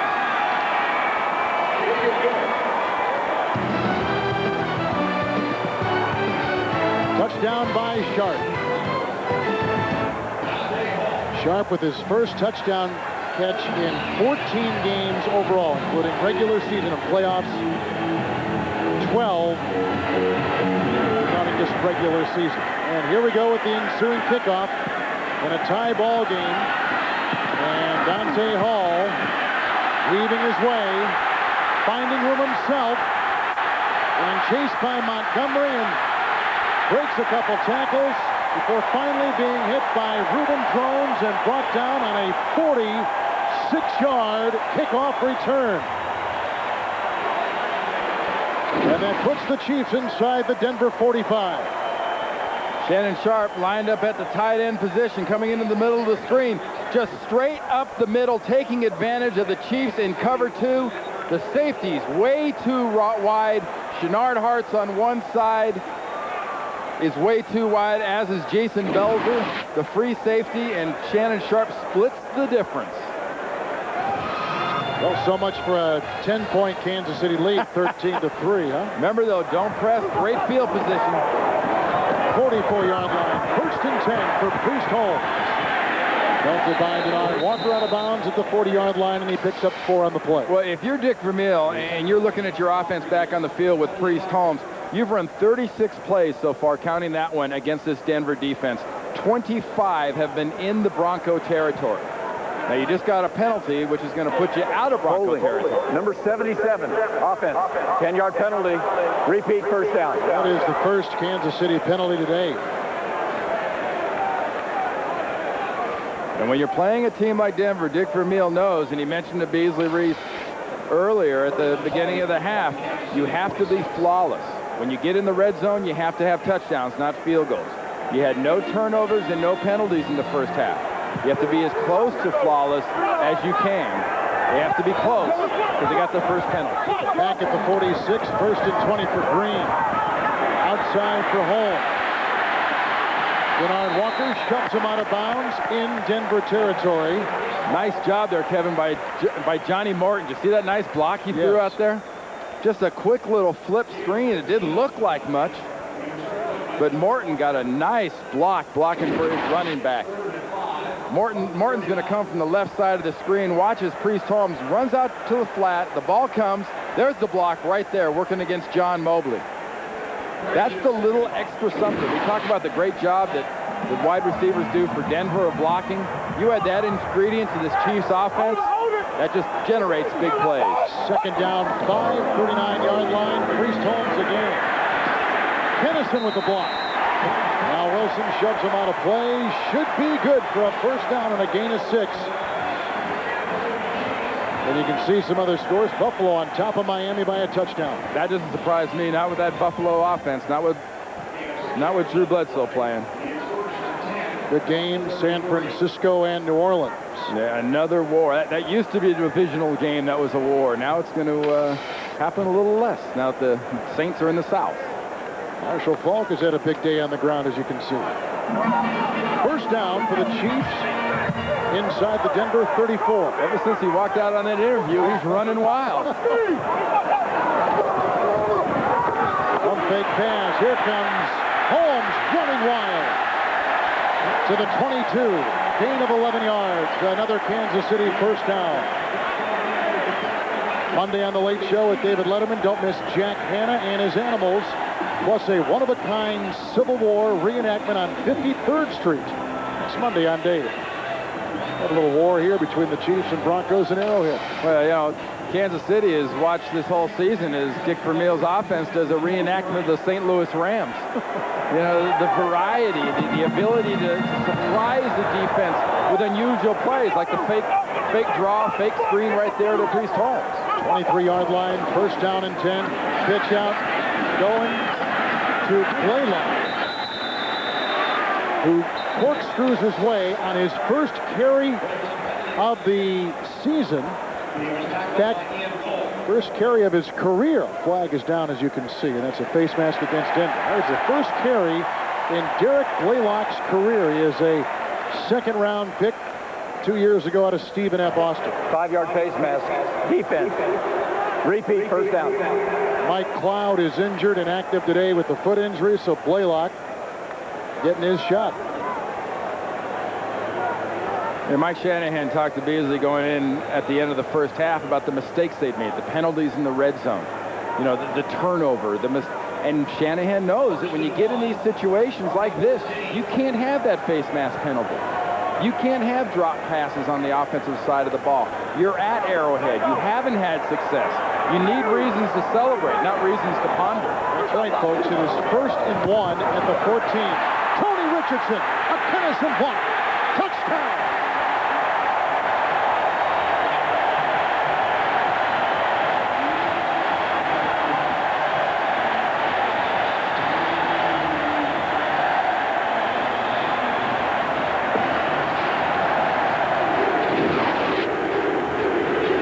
Best block is going to occur right out in this area on the outside once things clear up. Trent Green, Richardson, look at Kennison. Not a huge block. What I tell you earlier about what wide receiving blocking does, it causes and helps big plays. Morton Anderson's extra point is up and good. Tony Richardson with his first touchdown run this season, 14 yards, and he puts the Kansas City Chiefs back on top of Denver, 20-13 in the third quarter. So after that 14-yard touchdown run, puts Kansas City on top by 7. Chiefs have led by as many as 10. Michael Husted sets the kickoff for the Chiefs. Casper at the 6-yard line. Nice block ahead. That buys him some room. A block coming from Patrick Hape and a 30-yard return. When you talk about the key on a run, it's not the key at the offensive line. It's the key on where can you create space on the outside. And that's what the Kansas City Chiefs did. They created the space and the opportunity on the outside by the 10-yard line. Blocking up front, here comes the space. Nice block by Kennison. That's the opportunity for 6 points. A couple of years ago, as we mentioned before, Richardson over 155 yards rushing against Denver. Ball control story there on the 37, 1st and 10. Nice move by Greasy outside to Portis. Fujita brings him down after a gain of 5 at the 42. I was harping earlier about adjustments, and Mike Shanahan's offense is trying to make adjustments. They've had some drop passes. They've had a big play to Shannon Sharpe. Now, how does Greg Robinson react to what he saw Shannon Sharpe do? A little bit of a loose cover 2. It went right down the field. Do you go back to that cover 2, or do you stay with the attacking blitz? McCaffrey has not made a reception today. Empty backfield, 42. Second down and 5. Greasy. Rod Smith, 48-yard line. Good for the first down. Tackle made by Patton after a gain of 7. Tonight after 60 minutes, Becker is a real man. It's on CBS. The numbers on Brian Greasy. He's now going to line up at the 49, first and 10. End around. Ashley Lallee. A Dan Neal block. And there he goes down the sideline. Out of bounds at the 27. End around good for 24 yards. Randy, you've been predicting that all game long. Well, it's something Mike Shanahan said coming in he was going to do. He was going to give him a fake reverse. Well, you know what? They haven't given any fake reverses. They're just giving him one real one. That is set up on the backside, away from where that reverse came from, by the pursuit of the defensive end. You have the coaches upstairs watch. When he collapses, when things go away, you come back. First down and 10. Not much there as they start from the 27-yard line. No gain on the play. Portis around the Lepsis block. It'll be second down and 10. And let me show you what it was I was talking about on that reverse, folks, so you can watch it the rest of the way. Watch the defensive end and how he reacts when the ball goes away. Ball goes away, you flatten out and you pursue. Well, when Hicks flattened out and pursued, Lalee's coming back the other way, and there's nobody to contain the reverse. Second down, 10. Denver at the Kansas City 27. Timeout taken by Brian Greasy. You know what that is, though, Kevin, too? It's a great halftime adjustment by Mike Shanahan and his staff. Denver now with 2 timeouts remaining. Second down, 10. Brian Greasy has thrown a touchdown pass in 22 consecutive games. Moments ago to Shannon Sharpe for 82 yards. From the 27, here comes Fujita. There's a receiver there. No yellow on the field. No flag has been thrown, and that's the way it'll stay. Incomplete. He was going at somebody, even though Fujita was right in his face. Remember what I said about Greg Robinson? Is he going to stay in the cover 2 or bring the heat? He blitzed Fujita. He blitzed Marcus Patton. He's bringing the heat, and he's keeping Mike Shanahan in the offense for Denver guessing as to what he is going to do. If anybody knows Shanahan, it's Robinson. If anybody knows Robinson, it's Shanahan. You know, and Brian Greasy is being hurried. He's been sacked once. He's been knocked down a little bit, and that's how you knock this offense out of sync. You pressure the quarterback. At the 27, third down and 10 for Brian Greasy. Down the middle he goes, and it's caught by Ashley Lallee. Inside the 10, at the 6. A gain of 21 on third and 10. First and goal, Denver. Not that there's a missing ingredient in this Denver offense, but now you're beginning to see what I talked about in the first half about this young receiver, Lallee. I mean, if you get this added to Rod Smith and McCaffrey and Sharpe and Portis, you take advantage of a Kansas City defense that 2 plays ago blitzed and was aggressive. They sat back there, and Brian Greasy took advantage of it. Here comes the red zone again for Denver. Twice today, they have not been able to get in. Where's the field goal? Where's Shannon Sharpe if you're going to throw it? A fake to Portis and to the end zone. Right through the hands of Eddie McCaffrey, who remains without a reception today. Second down and goal. You know, Brian Greasy has taken a lot of grief.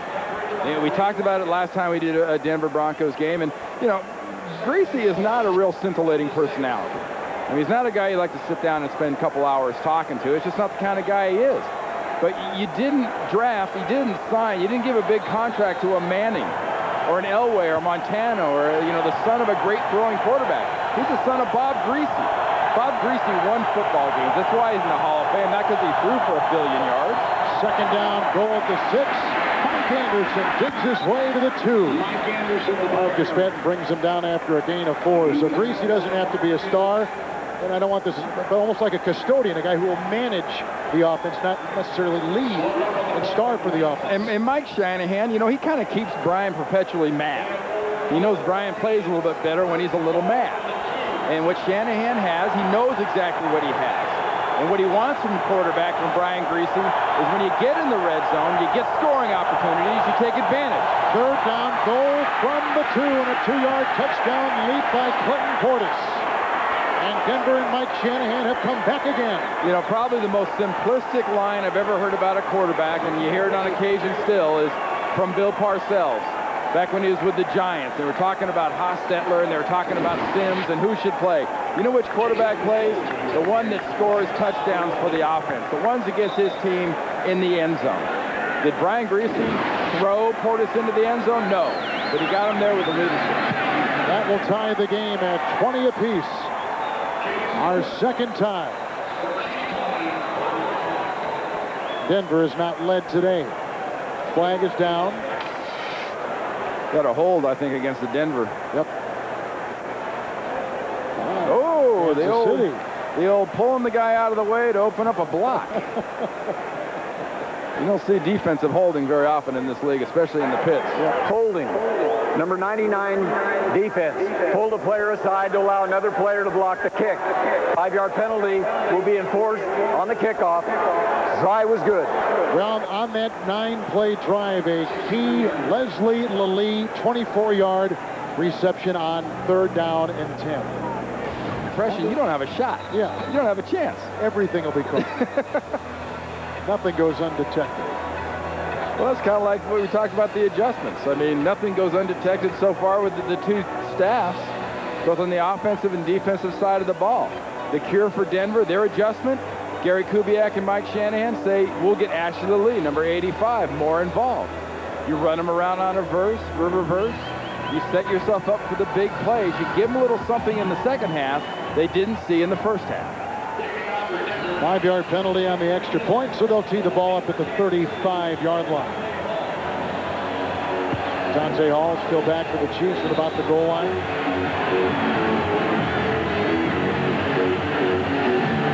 And Elam's kick after the Portis 2-yard touchdown plunge. Out of bounds at the 6. Dante Hall, good block by Atkins. Being chased by Middlebrooks. Flag has been thrown.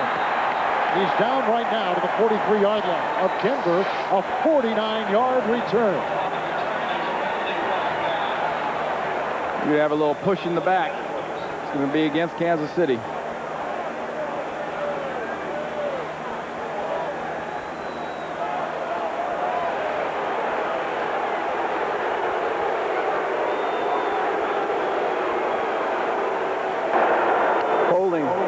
Number 43, receiving team, during the return. 10-yard penalty, first down. That is the 3rd Kansas City penalty. Let's go downstairs and check in with Beasley Reese. All right, thanks a lot, guys. Randy, you've been talking a lot about the blocking receivers in this game. They are among the best in the game. And we'll tell you what it does to a defense. It gives you what I call split concentration. The linebackers and DBs are one-eyed. They're looking for the guy that's going to crack back on them or cut them. The other eye, they're trying to get to the ball carrier. You really can't tackle that way. Back to you. Hey, Beasley, it's kind of like you looking over your shoulder right there. You're looking at the... Are they snapping the ball? Is he coming to block me? Is he throwing the ball? At the 30-yard line, right. First down and 10. Johnny Morton in motion. Green right to work. Morton makes the grab. Ian Gold grabs Morton. Ball is out of bounds. Down, no fumble, 8-yard gain, 2nd down and 2. And Trent Green today is 10 of 12 passing on first. That, you know, Trent Green in this offense came into this game. And what's your little different twist, your little different adjustment you make to playing a defense like Denver? You don't slam your head into the wall trying to run the ball on first down. You throw it. From the 39, 2nd down and 2. Not much there. First down. All to gain of 2. And that's Oh, all you're he picky. needs. Kavika Pittman makes the stop. 78 yards rushing for Priest Holmes today. Against a defense which has not allowed a 100-yard rusher all season. 100-yard rushing by a team. Right. Chiefs have 112 as a team today. And they're using Priest Holmes, like I keep saying, much like Dick Vermeil learned to use Marshall Faulk at St. Louis. A little bit of everything. 41-yard line, 1st and 10. Green held as he threw, and it's incomplete for Kennison. covered by Izell Reese at the 44. Second down and 10. Yeah, both these defenses have done a nice job of contact at the ball. And you heard Beasley just a while ago, defensive back having that kind of split mentality.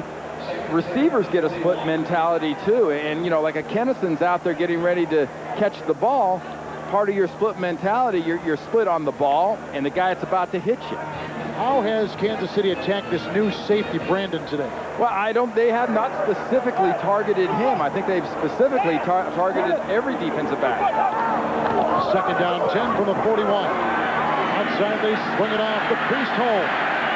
Chased by the ultra-quick John Mobley. Gain of 5 and out of bounds at the 46. You know, and the rookie Brandon is in the game, you know, for Kenoy Kennedy. We've mentioned that earlier. Kennedy serving that one-game suspension for that helmet-to-helmet hit on Chris Chambers last Sunday night. And conventional wisdom does say, hey, rookie, safety, that means tight end, that means get stuff up the seam. But I think what Al Saunders' offense does here in Kansas City is they don't get guy-specific, player-specific. They attack units. They attack spaces, not players. Trent Green is going to burn his first and second half timeout. So now each team with 2:43 to play in the third quarter. NFL players beware. About Ronnie Lott wouldn't be in the area to contest Terrell Owens signing that ball. What do you think? I think he'd be better served picking on a different defensive back than Ronnie Lott, personally. It's a Hall of Fame. I mean, it's a Hall of Famer. It's also, you know, an unbelievably complete football player. And Dion was a good dresser and a great cover guy, but not quite the complete player that Ronnie Lott was. After the Kansas City timeout, third down and 5 from the 46. Green from the shotgun, blocking by both running backs, and outside he goes. Incomplete. Nice defense by Denard Walker on a pass intended for Johnny Morton. Kansas City's got a punt. Trent Green is very, very lucky, because Denard Walker could have been going the other way and just about now be stopping in the Chiefs' end zone with that pass, because he saw that thing coming the entire way. The Chiefs have missed their last 5 third downs, so now they got a punt. Fourth down at about 5.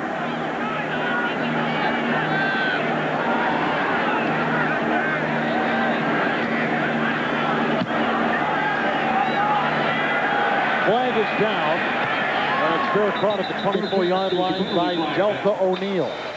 29-yard punt as it stands. Flag is down all the way on the lower right side. See, the back judge was watching the gunner run down the field with the Denver punt return guys working on him, slamming on him. He can get a personal foul, a face mask. And those gunners get mugged. Oh. I mean, it's legal assault. They take a beating, and they're out of bounds. They're bumping into guys out of play, and they got 2 guys on them every time. And they wear them out. But you see a guy, like Harris has made some big plays as the gunner coming around and downing the ball. Personal foul, face mask, number 31 of the receiving team. Prior to the kick, at the line of scrimmage. 15-yard penalty. Prior to the kick. Wow, that's Kelly Herndon, who is a year out of Toledo. And Mike Shanahan knows that's yet another mistake you can't make. You can't jam your hands up there, grab a face mask, and get that penalty. It's like dropping a pass. It's like a bad penalty when you're first and goal at the 6. Kansas City has made the mistakes, and it's things that happen to the Broncos in this stadium. They come in here as the better team, but they're making the mistakes to give Kansas City the opportunities.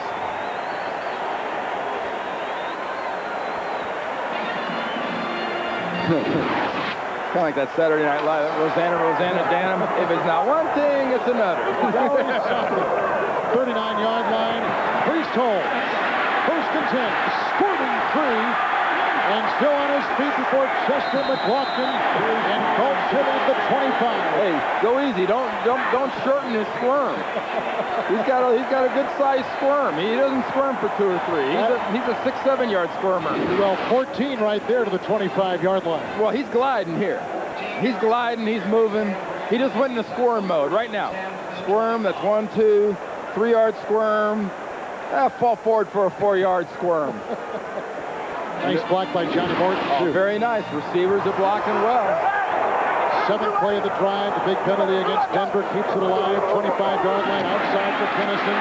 Dancing with Delta O'Neal, who kicks up his heels and allows a 4-yard gain, and that's it to the 21-yard line.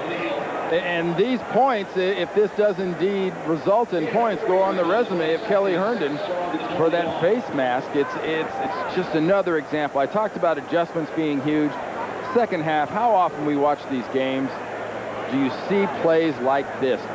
Things go wrong. Players don't take advantage of opportunities, or players make mistakes. They set up critical points teams have to overcome. 2nd down, 6 from the 21. Play action to Holmes. Green to Gonzalez inside the 5. Tackled by Tyrone Poole at the 4. A gain of 17 yards for Tony Gonzalez, who makes his 4th reception of the day for 49 yards. 1st and goal, Kansas City. I'll be honest, everybody in Denver Denver defense was about where they're supposed to be. The rookie Brandon was coming in from the inside. They had him kind of in a little inside-out deal going with the corner on the outside. There's Brandon, almost can get it. Just out of position enough to enable that completion to happen. 1st and goal from the 4. Priest Holmes, a Richardson and Gonzalez block, and another leap for a touchdown by Priest Holmes, his 2nd today.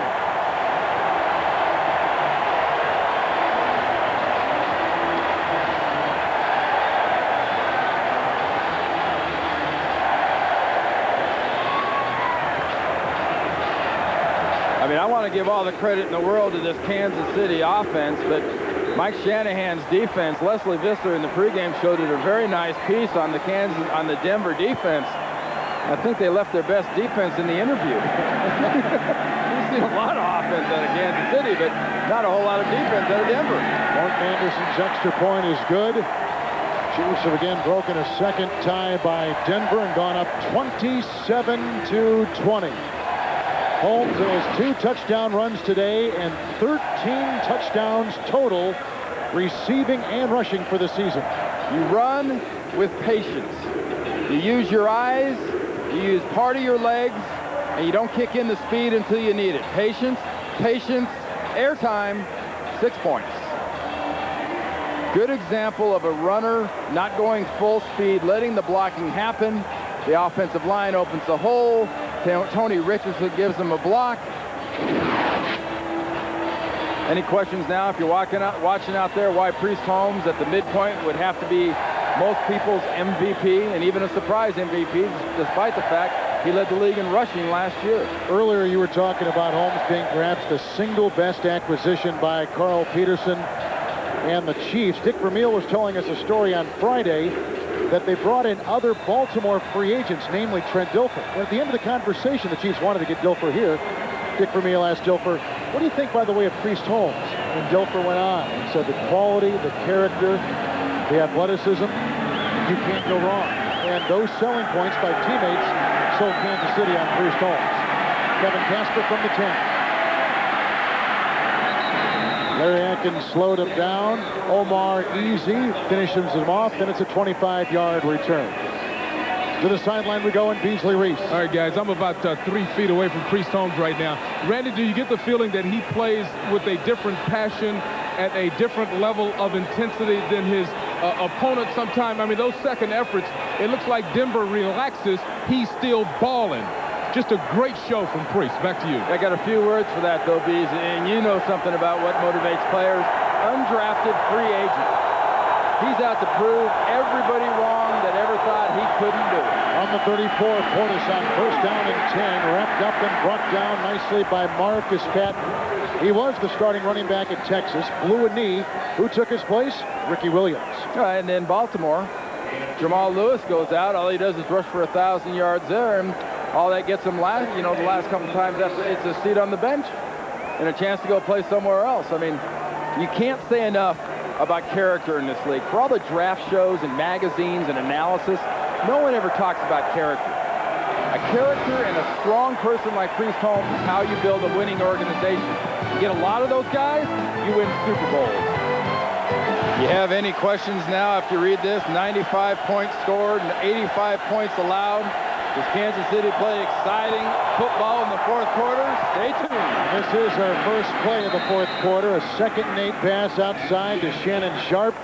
Fourth catch of the day, close to a first down. Earlier, he authors an 82-yard touchdown reception, his first in 14 games overall, including regular season and playoffs. Hey, we talk a lot about, Kevin, when we do games, about coaches and coordinators kind of smiling and dialing. And my idea of being able to smile and dial, if I'm Gary Kubiak and Mike Shanahan, is sort of getting more cards dealt to me. You know, if you had a normal hand, you had Smith and McCaffrey and Portis, and I had Shannon Sharpe, but suddenly now I get another ace. I've got Lilly. I've got other things to offer. I've got still Mike Anderson. So the secret here in the second half is to keep smiling, keep dialing, and keep changing things up, and keep Greg Robinson off balance, because Mike Shanahan knows full well that's Greg Robinson's mission as a defensive coach, is to keep the other guy off balance. You can see Denver is just that close to a first down. Monday on CBS, when you take your daughter to her first rock concert, what's the most embarrassing thing you can do? Don't miss the funniest new comedy of the year. Still Standing, Monday after Raymond. For a daughter? I've got a couple of those. The most embarrassing thing you can do is go with them. That's easy to answer. Or if you're actually performing. Being seen anywhere in the zip code while the concert's going on. Third down, 1 from the 44. Empty backfield and a quarterback keeper by Greasy, who didn't look to budge that much. They give him the first down. Just enough near the 45. Who calls the play, Shanahan or Kubiak? Yes. I wanted to set you up. You blew it, man. Hey, executive privileges, you know. Gary Kubiak spends all the time with Brian Greasy in the offense, and he calls the plays, but, you know, Mike Shanahan being who he is, Mike Shanahan, I mean, he has sort of the executive power to veto. Portis on first and 10, a Salam block, a flag has been thrown. That Portis can stretch, huh? He really stretched that defense. That time the flag looks to be on. Shannon Sharpe is down. I'm sorry, Kevin, but he's down and he's limping. He's barely able to limp off the field. It's on Denver, and there goes Holding. Number 74, offense, 10-yard penalty. Repeat, first down. Denver now penalized 5 times today. Kansas City 3 times. Now, you mentioned about, you keep getting back to this little mistakes. Little things happen. And that's another example. You get a penalty after a big play. You just keep sort of psychologically setting yourself back. And now you're looking at a Salam penalty happens. And not only a Salam penalty, you also get Shannon Sharpe now having to leave the field limping. They'll push the ball back to the 35 where it's first and 20. Greasy.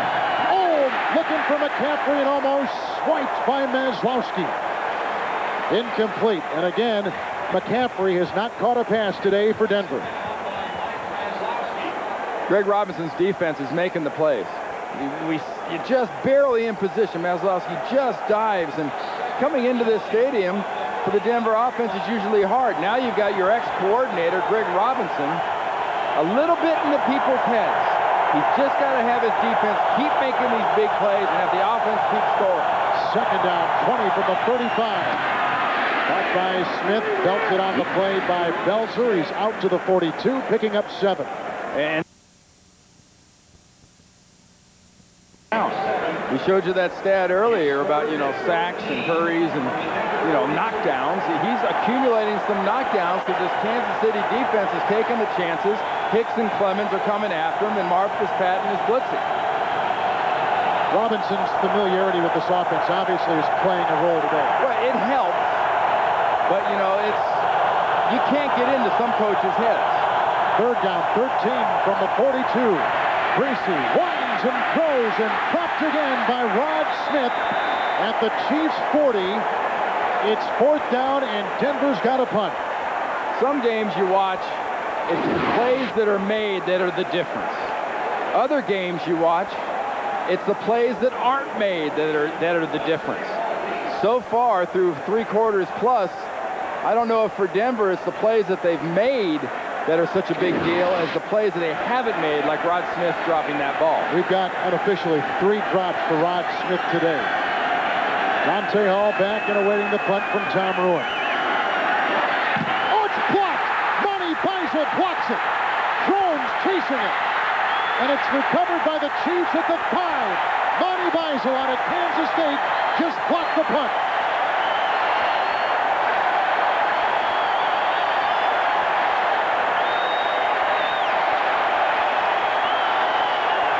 Tom Ruin has the 6th punt of his career blocked. Watch the entire center section of the Kansas City block team. Remember, you're not going for the kicker's leg. You're going for the spot where the ball will be. And Beisel goes to the spot and smothers it. Look at Ruin. 1, 2, smother. Excellent execution up front by Kansas City. This crowd is into it, and this offense has got the ball back. First and goal from the 5. Priest Holmes looking for his 3rd touchdown today. And he's out of bounds at the 1. Gain of 4.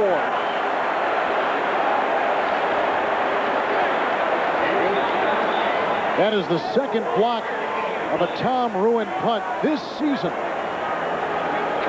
You know, Kansas City got a block last week, and they lost the game. Usually you get a block, you win. Good spot there by the official. You saw the contact. Priest Holmes went out of bounds. The ball, not the foot. The ball hit the cone. I mean, the foot hit the cone. The ball was still at the 1. Second down, goal at the 1. Richardson in motion. And Priest Holmes leaps in again for another touchdown.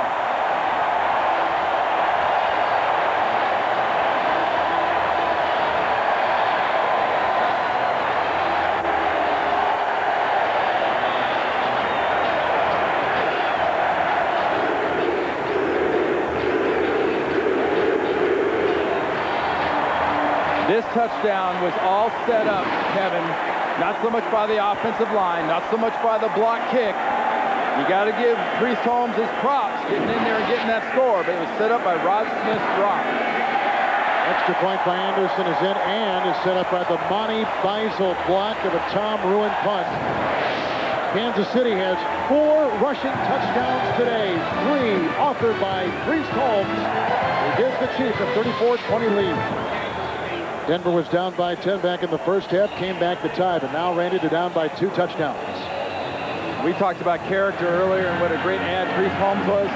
Denver's a team with a lot of character. 14 points is no big deal. Michael Houston kicks it off to Casper at the 3. Running outside. Fumble on the play at the 30-yard line. I think Denver's got it. They think they've got it too. Well, it depends on how far down into that dog pile you can reach if you're one of the officials. Bill Levy went in pretty deep. Bill Levy, our referee, number 127 there, got just about as far as he needed to. Chiefs player is down. And the Chiefs up by 2 touchdowns. What's he thinking about right now, I wonder? President Truman's house in Independence, just outside Kansas City, 34-20 the Chiefs. 4 rushing touchdowns today. How will Denver respond at the 31st and 10? Mike Anderson chugging his way into the grasp of Glenn Catrez, a former Bronco, a gain of 5 on the play, and he's up to near the 35. Beasley Reese, what do you have downstairs? Well, just guys, you know, I'm talking about the crowd here is so loud. Remember Brian Greasy told us that they create a false sense of urgency. They are so present here as a 12th man. Now, maybe that doesn't explain the drops, but it does explain the fact that some things are hurried on that offense back upstairs. It is loud. And the last thing you want to do, though, Beasley, is hurry. Why should you change what you do just because they're loud? Second and 5 from the 35 with an empty backfield. Downfield, he's got Rod Smith, who beats Bartini and takes it to the Kansas City 37. It's a gain of 29 yards. That's a pretty good indication of how you make up for dropping a ball in the last series, how you show your athletic amnesia. You know, what's athletic amnesia? That's forgetting about what happened in the last play of the last series and coming back and making the big play. Rod Smith made a lot of big plays here at Arrowhead against Kansas City, but he said, I'll trade all my stats for a win. 36-yard line, 1st and 10, Denver. The pitch out goes to Mike Anderson. Somehow squeezes through a small gap and takes it to the 29. Patton along with Browning there. It's a gain of 8. And now 2nd down and 2. That's one thing. Sometimes it's an implied block that gets a running back going. And see there, Buffalo's got themselves a little lead. Look at Baltimore over Jacksonville. So you may not a lot of people may be crazy about Brian Billick, but you can't complain about the coaching job he's done. I agree. With a lot of defections too. He might be arrogant, but he's talented arrogant. 2nd down 2 from the 28. Good time for Greasy going deep. Wide open Sharpe with his 2nd touchdown today. Wait a minute, he's pulling something out of his shoe. We think. Look at, sure he is. He's pointing at his shoe.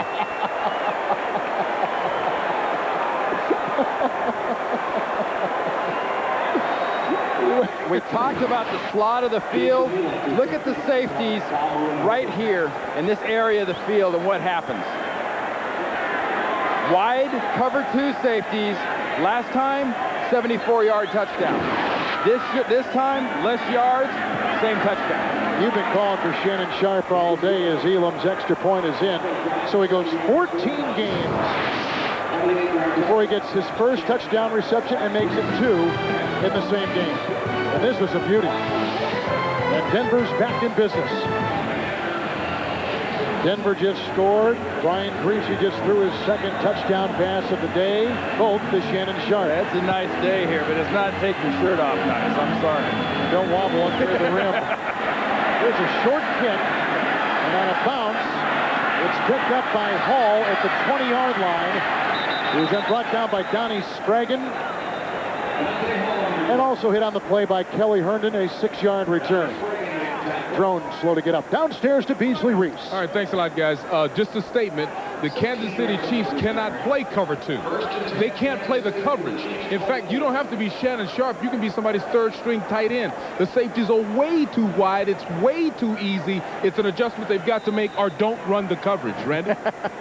You know, when they've gotten burned, Beasley, is when they've been in a base defense like a cover 2. When they're attacking and blitzing is when they've done the best job of attacking. Ball on the 24 when it's 1st and 10. Bolts trying to plow his way for a yard. He's got 102 yards on the day and 21 carries, 3 touchdowns. Kansas City has scored touchdowns in their last 3 possessions. So coming in, the big story everyone wanted to talk about was how would the Denver defense stop Priest Holmes? They hadn't given up 100 yards rushing to any team coming in. Well, the last 3 possessions, the Denver defense has had more to worry about than just Priest Holmes. They've got 3 touchdowns in a row working for Trent Green in this offense. 2nd down 9 from the 25. Green, here comes McLaughlin. A block by Gonzalez. Here comes Price. A fumble on the play, which is loose, and Tate is there trying to smother it and does. That is the 4th sack of Trent Green, who again has to hobble just a bit as they collapsed on his ankle. And Chester McLaughlin's limping off the field too for the Denver Broncos in this whole rotation of defensive linemen, but this is just good coverage. Don't blame the offensive line. Don't blame the quarterback for not getting away. I mean, remember, he's got the bad ankle. This is just good coverage down the field. Protection broke down, and John Tate did a nice job of getting that ball back into Trent Green's arms, kind of through his legs. Kind of a handoff. Ex-Chief McLaughlin on the side. 3rd down, 18. Green, great time. Bobbled, incomplete to Priest Holmes, and a nice defensive stop, not only by Ian Gold on that play, but also by the entire defense, answering Kansas City after they scored a touchdown, the Broncos themselves. Coming up on the Subway post-game show, Jim, Dion, Dan, and Boomer. They have today's scores and highlights next on the Subway post-game show from New York. When Kansas City was getting ready to kick off with a 14-point lead, remember I said the character of Denver? Go down, score, defense stop. You're getting the ball back, down 7 with 9.5 to go. And a poor punt by Straczynski. O'Neal lets it roll to the 43. 39-yard punt. Not a good one. And Denver down by just 7. Plotting and planning down by 7. But seriously, folks. After the Kansas City punt. I'm working with the missing Marks brothers. From the 43. Greasy 1st and 10. With the pressure there, he finds his favorite target today, Shannon Sharpe, tumbling to the 49. He picks up 6. Ray Crockett along with Maslowski make the stop. 7 catches for Sharpe today. And one of the reasons he's got to be your favorite receiver, Kevin, is you're getting man coverage with an outside linebacker. In this case, Maslowski. It's been Fujita on occasion, too. And, you know, Beasley talked about that cover 2 defense and how can they possibly run it? You know, if you're going to run it that wide and you're counting on linebackers to run with Shannon Sharpe, you're going to give up more big plays. 2nd down, 4 from the 49. The fake pitch, and here comes Greasy running. Has to get a 1st down and does, crossing the 47, out of bounds at the 40. It's a gain of 11. That is not what Greasy does all that well. But remember earlier we talked about the reverse with the Lee. Watch right here with the Kansas City defense as the ball goes away. Look what happens. Sharpe blocks down. Maslowski and the defensive end disappear, and a slight point of information, boys. The quarterback's booting behind you and still has the ball. That's another good coaching point. Something the coaches notice. They take their chance, and it works. At the Chiefs 40, 1st and 10, Denver, drop play, handoff. Fullback Mike Anderson now playing the running back role. And brought down on the play by Browning after a gain of 2. 2nd down and 8 coming up. Greasy has thrown 2 touchdowns. Has leapt in from 2 yards out. And I think a missing ingredient in Brian Greasy's arsenal and Mike Shanahan's offense for a few years now is Ed McCaffrey. Ed McCaffrey has not had a catch. It's late 97 was the last time Ed McCaffrey was shut out. 2nd down, 7 from the 38. Extra blocking help for Greasy. And it pays off with extra time. But no one is there. Good coverage by the Chiefs. Anderson makes the grab. No gain. Back to the 38. The tackle made by Gary Stills. That's a nice job down the field by the Kansas City defense. You know, remember, Denver's not the only one starting a young safety. We talked about Shenard Hartz, number 42 for Kansas City. Are you going to take advantage of him? Are you going to try to attack him? He told us in our meeting Friday, I asked him that same question. Are they going to take advantage of you, Shenard? Are they going to attack you? Look you right dead in the eye and said, bring it on. Let him try. Let it rip. From the 37, 3rd and 7. Greasy wanting to go deep. Fires it downfield. Almost intercepted. Incomplete. Belzer was circling under it. Lee and McCaffrey were in the vicinity, but not necessarily close. So now it is 4th down and 7. You try a 55-yard field goal? Well, you've got Jason Elam, who holds co-holds that record at 63-yard field goal, but the reason you try it is just good, strong defense. Greg Robinson's defense is stifling Greasy in this offense. It's 4th down. They're going. Don't be surprised if you see a little quick something to McCaffrey. They got to get to the 30 on 4th down and 7. Greasy fires a pass, and it's caught, but perhaps even shy, and it is at the 1st down to Shannon Sharpe. Maslowski makes the grab. He had to get to the 30. He's down at the 31, and the Chiefs on downs stop Shanahan's offense and Brian Greasy. In theory, a very, very nice idea. You know you've got the man coverage with the linebacker working on Sharpe. Look at Maslowski. Feels the tight end coming, stays with him, coming out of that little zone, and stops him short. If they mark the helmet, it's a 1st down. Unfortunately for Shannon, they marked the ball. And Mike Shanahan's, they're called coaching points, Kevin. Sometimes they turn into motivational points, but even on the field, Mike Shanahan never stops coaching Brian Greasy. And does Greasy like that? Well, if he's got Shanahan confused with somebody that cares if he thinks it bothers him. 31-yard line. Short Green, 1st down and 10. He goes right to the air. Good block by Tate on Price, and that's a Gonzalez completion for 8 up to the 39. John Mobley was pretty frustrated. He didn't get that one. Tonight on 60 Minutes, married priests. Married to the church? No, married to their wives. Father to their congregation? No, father to their children. That's tonight on 60 Minutes. Second down, long one.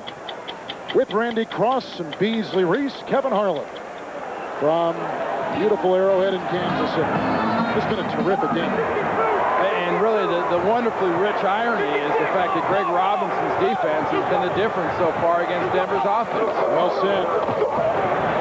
At the 40, that's a first down climb by Holmes to 4. He now on the day has 106 yards rushing. Did I say the Kansas City defense was the difference? I'd be remiss in not adding Priest Holmes maybe to that list. This guy has done a wonderful job. That offensive line we talked about earlier, highlighted by Will Shields and Willie Rowe. They have gone man-to-man with a big defensive line for Denver up front, a fast, aggressive crew of linebackers. They've freed up the running game, and they've kept Trent Green's jersey and pants and uniform that clean. 2 timeouts apiece. First and 10 from the 43. Green swings it outside to Priest Holmes. Breaks a Mobley tackle. Flag is thrown. Wilson is there. Could be a face mask as Holmes takes it past the 50 and into Denver territory. With the clock stuck at 4:55. Here's the mask. It's on the Broncos.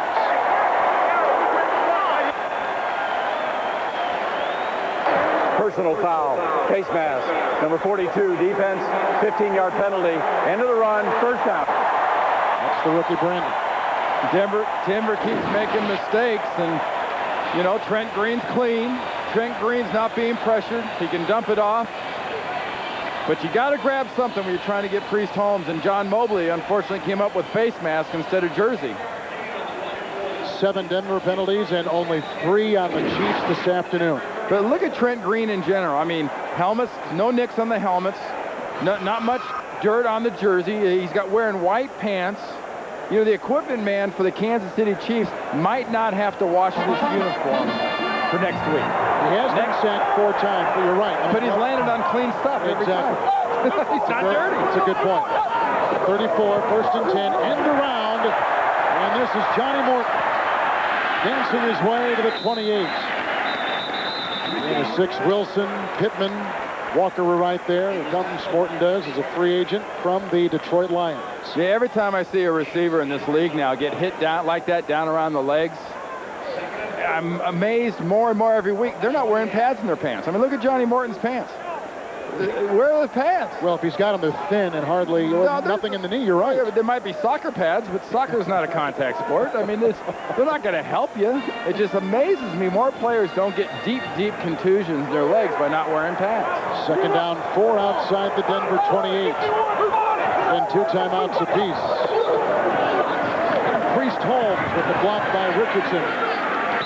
Spins his way to the 26 and picks up 2 yards. Wilson on the stop. Timeout taken by Denver. 4 minutes to play in the 4th. So now Denver with 1 timeout remaining. Hey, remember, this part of the game, you're having this consistent a drive. You know, Mike Shanahan knows, and he's used to doing this to other teams, having his line control a football game. His running game be the difference. Dick Vermeil's offensive line is controlling this drive and this football game right now by eliminating time on the clock and by setting up his team with a chance to put more points on the board. Tonight on CBS, don't miss 60 Minutes, followed by 60 Minutes. 2 left in this 4th quarter. Upcoming the 6th play of the drive, the Denver 26, where they got it 3rd and 2. You want to put this game into a 2-score situation for the Denver Broncos. Your goal going into this drive was to get a field goal, to make them have to get 2 scores to tie you. Your goal now, you want 6 points. They have to get 2 touchdowns to tie you. The Chiefs have missed their last 6 third downs. Outside for Holmes, they're going to miss 7 straight. Brandon, the rookie, with a big-time defensive play. And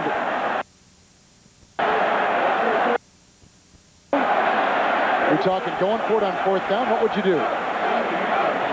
In this situation, I think with Morton Anderson, I'd take the 3 points and merrily run off to kick a kickoff and let my defense get back on the field with 3:52 left.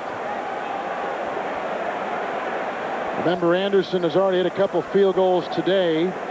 One from 32 yards, one from 41 yards. He's hit 25 consecutive field goals. That ties a career high. His long this year, 50 yards, but he does have a hamstring, and that is a concern about his length. But if you, which I think Dick Vermeil is going to do, there's only one reason you do it, and it's right there. It's the big, you know, the Dunlops. Because everything in the jersey around the belt's Dunlopped over the belt. But that offensive line can block. That offensive line has power. And that offensive line is the reason Trent Green's clean, and the Chiefs are going for it on 4th and short. Pretty important play, 4th and 1 from the 25. Trying to draw them offsides with motion and voice. They're not going. They're going to bite. Timeout. They got to burn a timeout. Denver's out of timeouts, and now the Chiefs have one. So they had a chance to go for a 42-yard field goal. Well, more importantly, on the last play. But what they were trying to do, Kevin, was draw them off sides. They still had the 42-yarder right here in their pocket. In their pocket. So now they can try it. They use the timeout. So sometimes, set up Anderson. And it was a good gamble. Hey, you use your kidneys, go for a little strategy. You know, it's a good move by Dick Vermeil and his staff. Try to draw them off sides. Get a little cheapy, because you've seen in a few instances today, Mike Shanahan's team has made some mental mistakes. Because you can call penalties mental mistakes. And the Denver defense has made some mental mistakes that have kept drives alive for the Kansas City Chiefs. Morton Anderson has not missed a field goal since November 19, 2001. This 43 yards away. You jinxed them. So the consecutive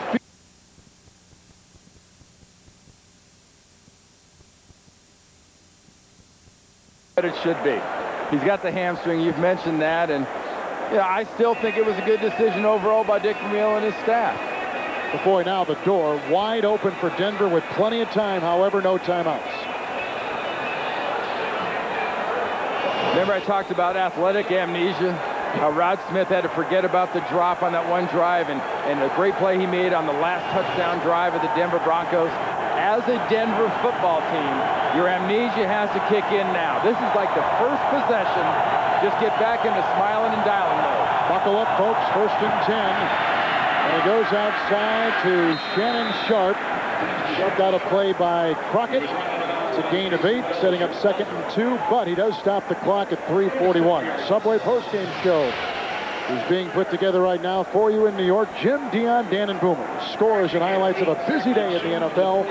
That's coming up next in the Subway postgame show from New York. A very uncomplicated part of strategy in the NFL, Kevin, is if something works, keep doing it till they stop it. Shannon Sharpe right now works. Keep doing it till they stop it.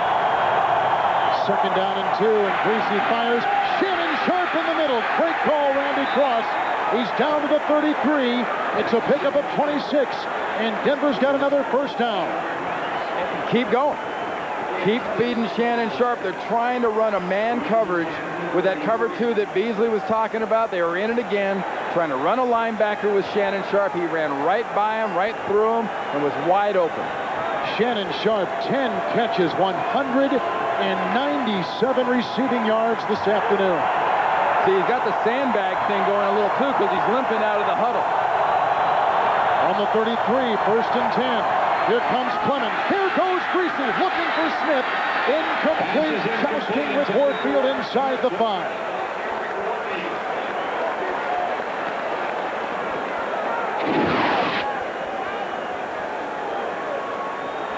Brian Greasy taking his shot. Go down the field. If you can't get a completion, hope for interference. What you got was a receiver barely open and a cornerback in Warfield doing a very nice job covering man on man. If I'm Gary Kubiak and I'm calling plays, I leave Warfield alone, I leave Barty alone, and I go back and I try to get the middle of the field. 2nd down and 10 from the Kansas City 33. Great time for Greasy.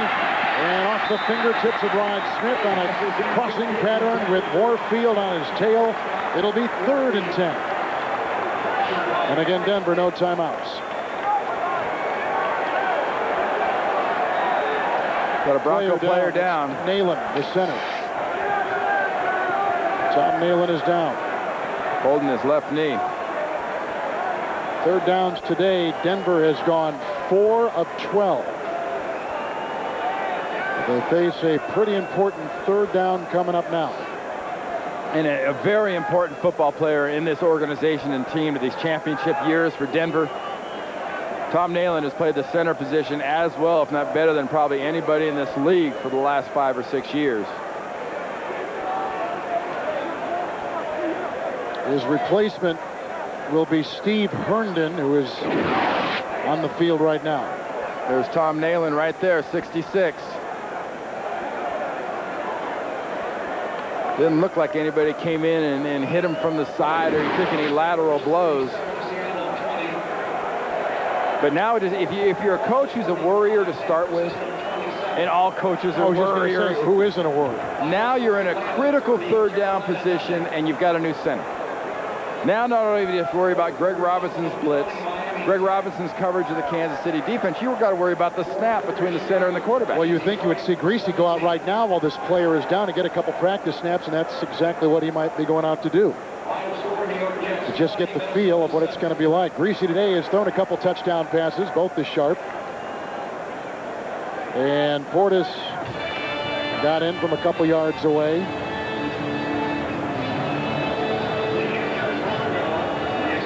So they continue to work on Nalen. There's going to be some juggling on that offensive line. Herndon will come in, and I assume play guard, and they may move Ben Hamilton over to center, which he played at the University of Minnesota. And normally in this situation, too, if you're calling the plays and you're Denver, you want to be in shotgun. But Tom Nalen's taken every shotgun snap, you know, for X number of years. You know, how prepared is Hamilton to make a shotgun snap? So if you want to avoid a problem, you don't do the shotgun, you just directly snap it to the quarterback. Third down and 10. Hamilton is the center from the 33. Greasy. Here comes Stills. There goes Greasy, and the pass is caught at the 25-yard line. He had to get to the 23. The progress is to the 23. And he should I'm not sure, Kevin. He should be right on the 23-yard line with the spot. It'll be a very close measurement. See, now this isn't taking advantage of man defense by the defense only because you have to or you think it's set up. That was a zone by Kansas City. Brian Greasy created that opportunity to Shannon Sharpe by moving out of the pocket, and I think this is going to be just short. Now it'll be 4th down and literally the length of a football. Well, if you're a Denver Bronco, this is your football game. Mike Shanahan, this is your game for the day. They converted an earlier 4th and 1 this afternoon at their own 42-yard line. And there's no fake snap. There's not trying to draw them off here. This isn't having a field goal in your pocket situation. Reuben Drones has come in the backfield for the first time today for Denver. You've got the backup center, Hamilton, number 50, still in at center. So Drones is in. He will be the lead blocker for Anderson. 4th and inches. Whoop. Offside by Steve Herndon, in at left guard. False start. Number 79, offense, 5-yard penalty, 4th down. They've also got a brand new left tackle. Brockermeyer is taking the place again of Ephraim Salam, left tackle. They've been sort of rotating that, but you've got a new player. Did you see where Friedman kind of rocked back and almost moved it? And as soon as he moved, his left guard, Herndon, was gone. Now this is a passing situation. Before, it was very obvious you're going to jam it in there and run it. Now you're talking passing down. If you let Shannon Sharpe catch this and you're Kansas City, you're crazy. Denver's got to get to the Kansas City 23. 4th and 6. It's caught. And they got a first down to the 22-yard line.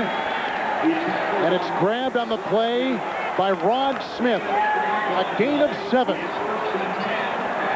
And a first down. No timeouts remaining for Denver. The clock is ticking down. Shannon Sharpe's going to come here. The receiver comes right behind him. Like I said, if you let Shannon Sharpe hurt you, you're nuts. Well, Shannon Sharpe hurts you in one way. Catching the ball, the other way, he clears out room for the first down. We are at the 2-minute warning. 4-2 Denver, 3-3 Kansas City. Chiefs have won 3 straight against the Broncos at Arrowhead Stadium. From the 22, Greasy fires outside on 1st and 10, hits the talented rookie Ashley Lallee, who is grabbed by Crockett. Denver has no timeouts. Brian Greasy has thrown 2 touchdowns today, both to Shannon Sharpe. Kansas City has 4 rushing touchdowns, 3 by Priest Holmes. And Shannon Sharpe's the story of this game in the second half. From the 17, 2nd and 6. Lallee in the targeted Greasy, tackled by Maslowski, down to the 9-yard line. But let's keep in mind the problems this offense has had in the red zone. They're back in the red zone area. In the first half, they had 1st and 6. In their first possession in this area, there was an offside. They had to settle for a field goal. They've stopped themselves in the red zone. 1st and goal, 4 receivers deployed. Anderson out of the backfield in motion. From the 9, blocked by Brockermeyer. The first catch today by Ed McCaffrey at the 5, a gain of 4. It'll be 2nd and goal. Clock continues to tick, and again, Denver cannot stop it. Well, you know, Kansas City is more than willing, if you're going to line up in that bunch formation, bring McCaffrey underneath for a couple of yard gain.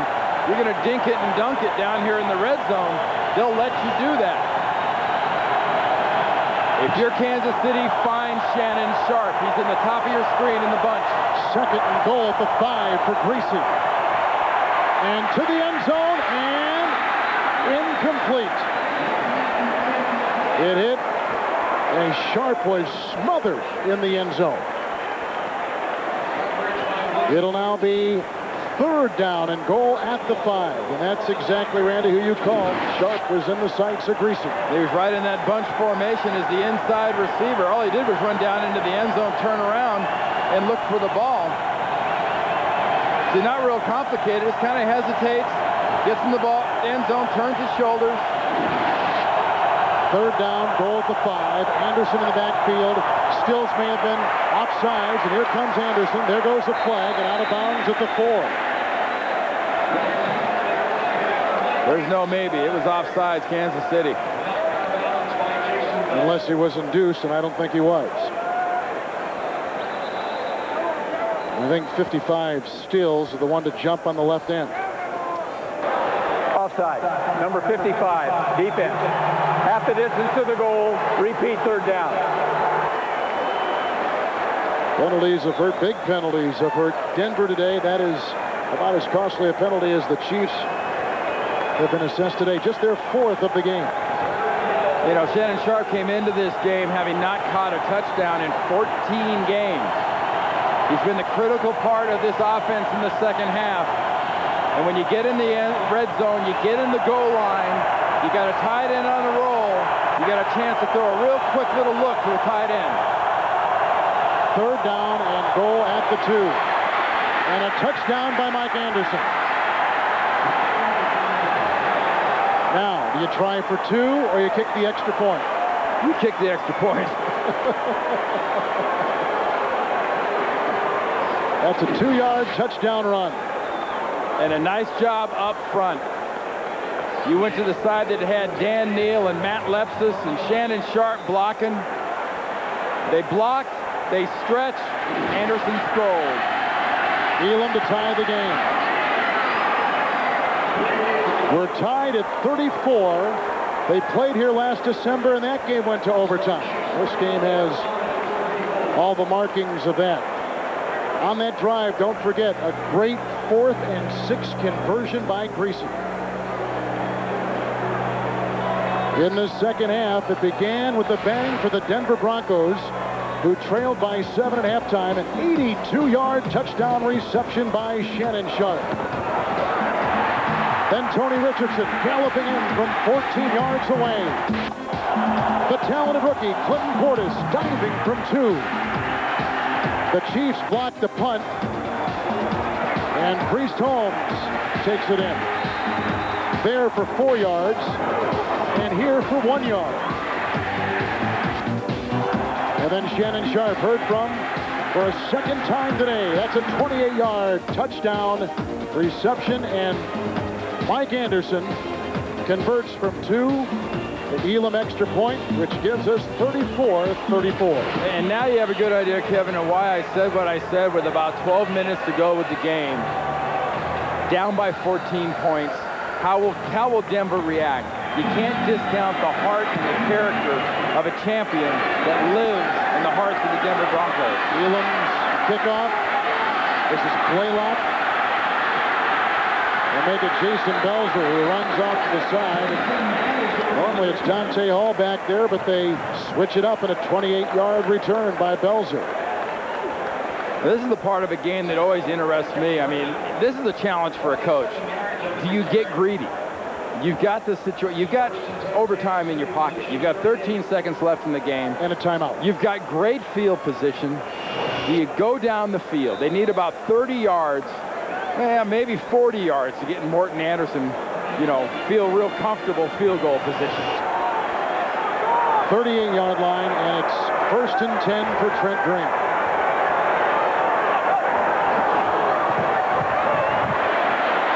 Pocket collapses. He's chased by Bertrand Berry.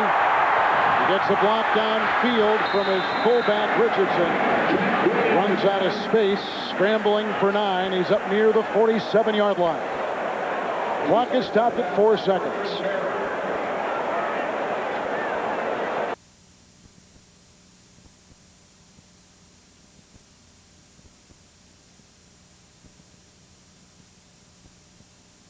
Overtime.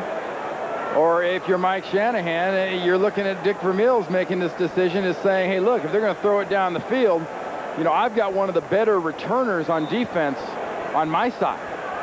And Dick Vermeil knows that Deltha O'Neal is out there at cornerback. If I throw it down the field, I don't throw it on Deltha O'Neal's side, because if he catches it, he has the ability to bring it back all the way. Exception.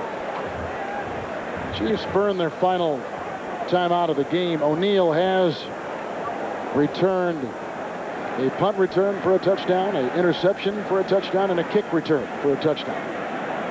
He's got some speed, and he's got some history behind him. Trent Green has not thrown an interception, nor has he thrown a touchdown pass.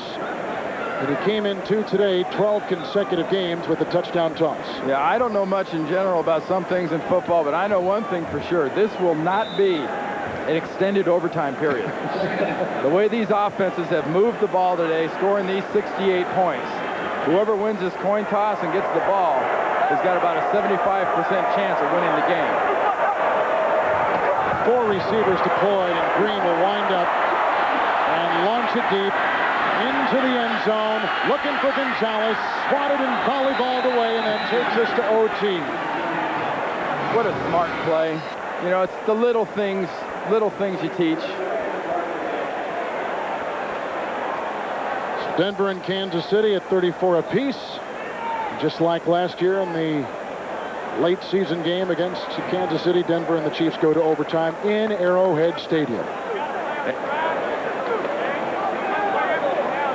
So let's take you through some of the twists and turns of overtime. The coin toss, as Randy just talked about, 15-minute period will be played, a couple timeouts per squad, and of course the all-important first team to score wins the game. And also another thing to remember in overtime, everybody sort of assumes that coaches put these challenges, these replays back in their pocket because you get another quarter. Right. That's not true. The replays come from We're going to have an upstairs overtime period played of up to 15 minutes, sudden death. First team that scores will win the game.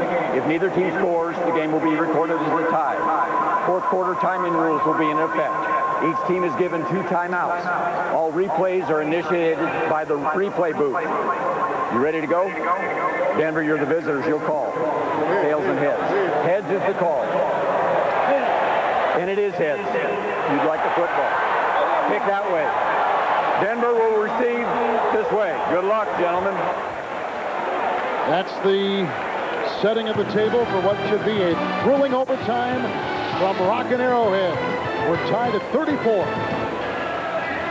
All right, Randy, let's get some perspective on the AFC West. Later today, in fact, starting about right now, Oakland and San Diego. The importance of this game for both Denver and Kansas City. Well, this is going to be a division won by the team that takes best advantage of the chances they get. And probably the best chance that Dick Vermeil and Mike Shanahan had in this overtime period was that coin toss. Huge for these two offenses. This has not been a defensive struggle. This has been offense the whole way. Michael Husteg's kickoff. And Casper at the 10-yard line for the Denver Broncos. Stills trips him up. Nice defensive play by him. And a return on the play of 15 yards. And let's go to the sideline and Beasley Reese. All right, thanks a lot, guys. Now, most people think if you win the toss in a playoff overtime situation that you have a very high percentage of chance of winning the game. Statistically, that is not true. In these situations, the team that wins the toss wins the game about 52% of the time. It's just barely over 50-50. Back to you. But the reason I said 75, Beasley, was based mainly on these offenses. When you don't have defenses really stopping the offense, it's a huge advantage. Fake end around, and Mike Anderson twists and turns his way for a gain of a yard, making it 2nd down and 9. He's tackled in the middle by Derek Ransom. Again, both teams with a couple timeouts in overtime. I still think that Brian Griese's best chance when they have the ball are Rod Smith, but number 1 should be Shannon Sharpe. Shannon Sharpe's in the process of having a career day, and that guy's in the process of having a career bad day. He's going to leak. He pulls out one of those arrows. 2nd down and 9. Griese finds Shannon Sharpe as Randy Cross calls it again. Maslowski and Warfield chase him out. Stepped out about the 32.5-yard line and a gain of about 6.5 on the play. Whether it is a zone defense or whether it is man defense, the key to this second half has been the ability of Denver to exploit the inability of Kansas City to handle Shannon Sharpe. The tight end tool in this league now is becoming the biggest thing going. You mentioned Randy McMichael at Miami, Todd Heap at Baltimore, Tony Gonzalez at Kansas City. Exactly. Big day for Shannon Sharpe. 2 touchdown receptions. Timeout taken. 3rd and 1 for the Broncos when we come back. And which is, I think, going to surprise a lot of people. We mentioned back in the first half, only 1 of 6, 1 for 6 in this building against the Chiefs. You know, if you're going to win one, though, the big one they've got winning here in Kansas City is that playoff game. Right, which he called the best game he had ever coached and watched. Mainly because of how good, well, he was a wild card coach in that game. Went on to win the Super Bowl. But how good his opponent was is what the subject he brought up. How physical that defense was. How consistent the offense for Kansas City was. How proud he was of his team to be able to do that and win that game. He'll be equally as proud of his Denver Broncos if they can somehow find a way to overcome themselves and win this game, because they've been responsible for this situation. They've created the mistakes and made the mistakes that have enabled Kansas City to be in this spot. With Randy Cross and Beasley Reese, Kevin Harlan at Arrowhead Stadium after a Denver timeout. 3rd down, long 1, just shy of the Denver 33. They've got Portis, McCaffrey, and Anderson right now in the backfield. 3rd and a long 1. A fake and a good one by Griese, who throws outside and dropped by Mike Anderson. One of many drop passes by Denver receivers today. And the Broncos have got a punt on their first overtime possession. Exactly what I just talked about. The mistakes. This has been a game that Denver has not made plays. It's not the plays they've made that'll gall them. It's the plays they haven't made. Anderson's got a couple drops. Rod Smith has a couple drops. And if you're Dick Vermeil, you are a smiling man because your offense gets to take the field. Ruin had his last punt blocked. They set up the return here. Dante Hall back at about the 24. Grabbed once by Sprague. Slips by him. And then finally hit by Middlebrooks and brought down after a 13-yard return and a ruined 43-yard punt. The Chiefs will have it 1st and 10 at their own 37-yard line. They keep talking about Shannon Sharpe when Denver had the ball, and you can see the offense involved, and it's very deceiving to see the 299 for Kansas City and sort of equate that with the 34 points that both these teams have put up. But when you're looking at Kansas City's offense, there is no one weapon that's been a big deal like Shannon Sharpe's been for Denver.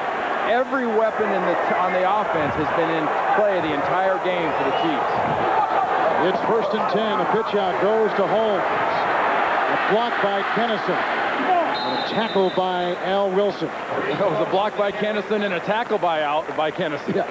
Gain of about 5.5 on the play, and spot the ball at about the 42. But there hasn't been a more important weapon for the Kansas City Chiefs than Priest Holmes today. Priest Holmes, for those of you out there that don't know, has gained over 100 yards against a defense that hadn't given up 100 yards to a defense, much less to an individual, and Holmes has 113 yards rushing. 2nd down, 4, shy of the 43. Good block by Rowe. Pass is wide, almost uncatchable for Johnny Morton at the 47. Incomplete. It'll be 3rd and 4. I'll tell you one thing. Tony Gonzalez is on his way back to the huddle right now. As soon as he gets in the huddle, I'd get in Trent Green's ear. And I'd say, hey, 10, wide open. Nobody covered me. Down the middle. No, I mean, he was over in the right, the offense's left quadrant there, but there was no one within 5 yards of Tony Gonzalez in the last play. 3rd and 4, and the Chiefs have missed their last 7 3rd downs, shy of the 43. Gonzalez is on the move. Green fires outside, dropped. Kennison had it, dropped it, coverage by Denard Walker, and like Denver before them, the Chiefs have got...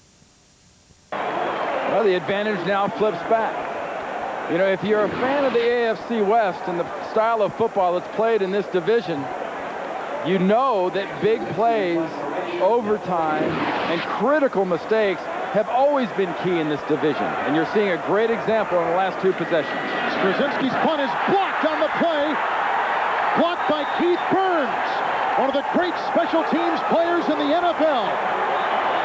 The Chiefs blocked one earlier. Burns blocks Straczynski. 5th career block of a Dan Straczynski punt, but it couldn't have come at a worse time. Do you need a better example of a big critical play than what happens right here? Burns is the wild card, moving around. No one blocks him.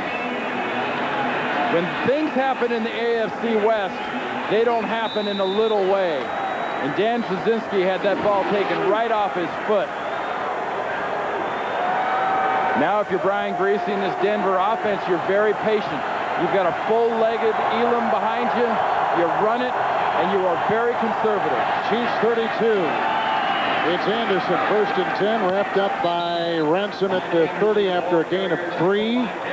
2nd down and 7. Elam has had some success today kicking. He's got a 33-yard field goal, a 32-yard field goal, and you can see right there he's kicked a couple game winners in overtime, and 2 of 3 overall in overtime. His long this year, 55 yards. Yeah, unlike last week, though, if he knows he hits this one, the other guy's not coming back on the field to beat him. That's right. Olindo Mari matched him with a 53-yarder to beat him last Sunday. 2nd down long, 7 inside the 30. And Griese down the side, incomplete, no one home. They had Shannon Sharpe draped with Chiefs defenders at about the 10. Well, you know, Scott Fujita, number 51, was manned up on Shannon Sharpe. And Brian Griese was trying to once again take advantage of the matchup with the Kansas City linebacker trying to run man-for-man with Shannon Sharpe. And, you know, it's 3rd down. You've got a, let's call it 47-yarder kind of in your pocket. I'm looking for either a quick slant pass to an Ed McCaffrey or going back to the Shannon Sharpe trough one more time to try to get yourself better position. It's been a pretty full trough today. 3rd down, long 7 inside the 30. Off his back foot, Griese down the sideline, cobbled, and a flag, and it's going to be 1st and goal. Denver with Warfield going right up against Rod Smith, the much maligned Eric Warfield, who has taken his share of criticism in Kansas City this season.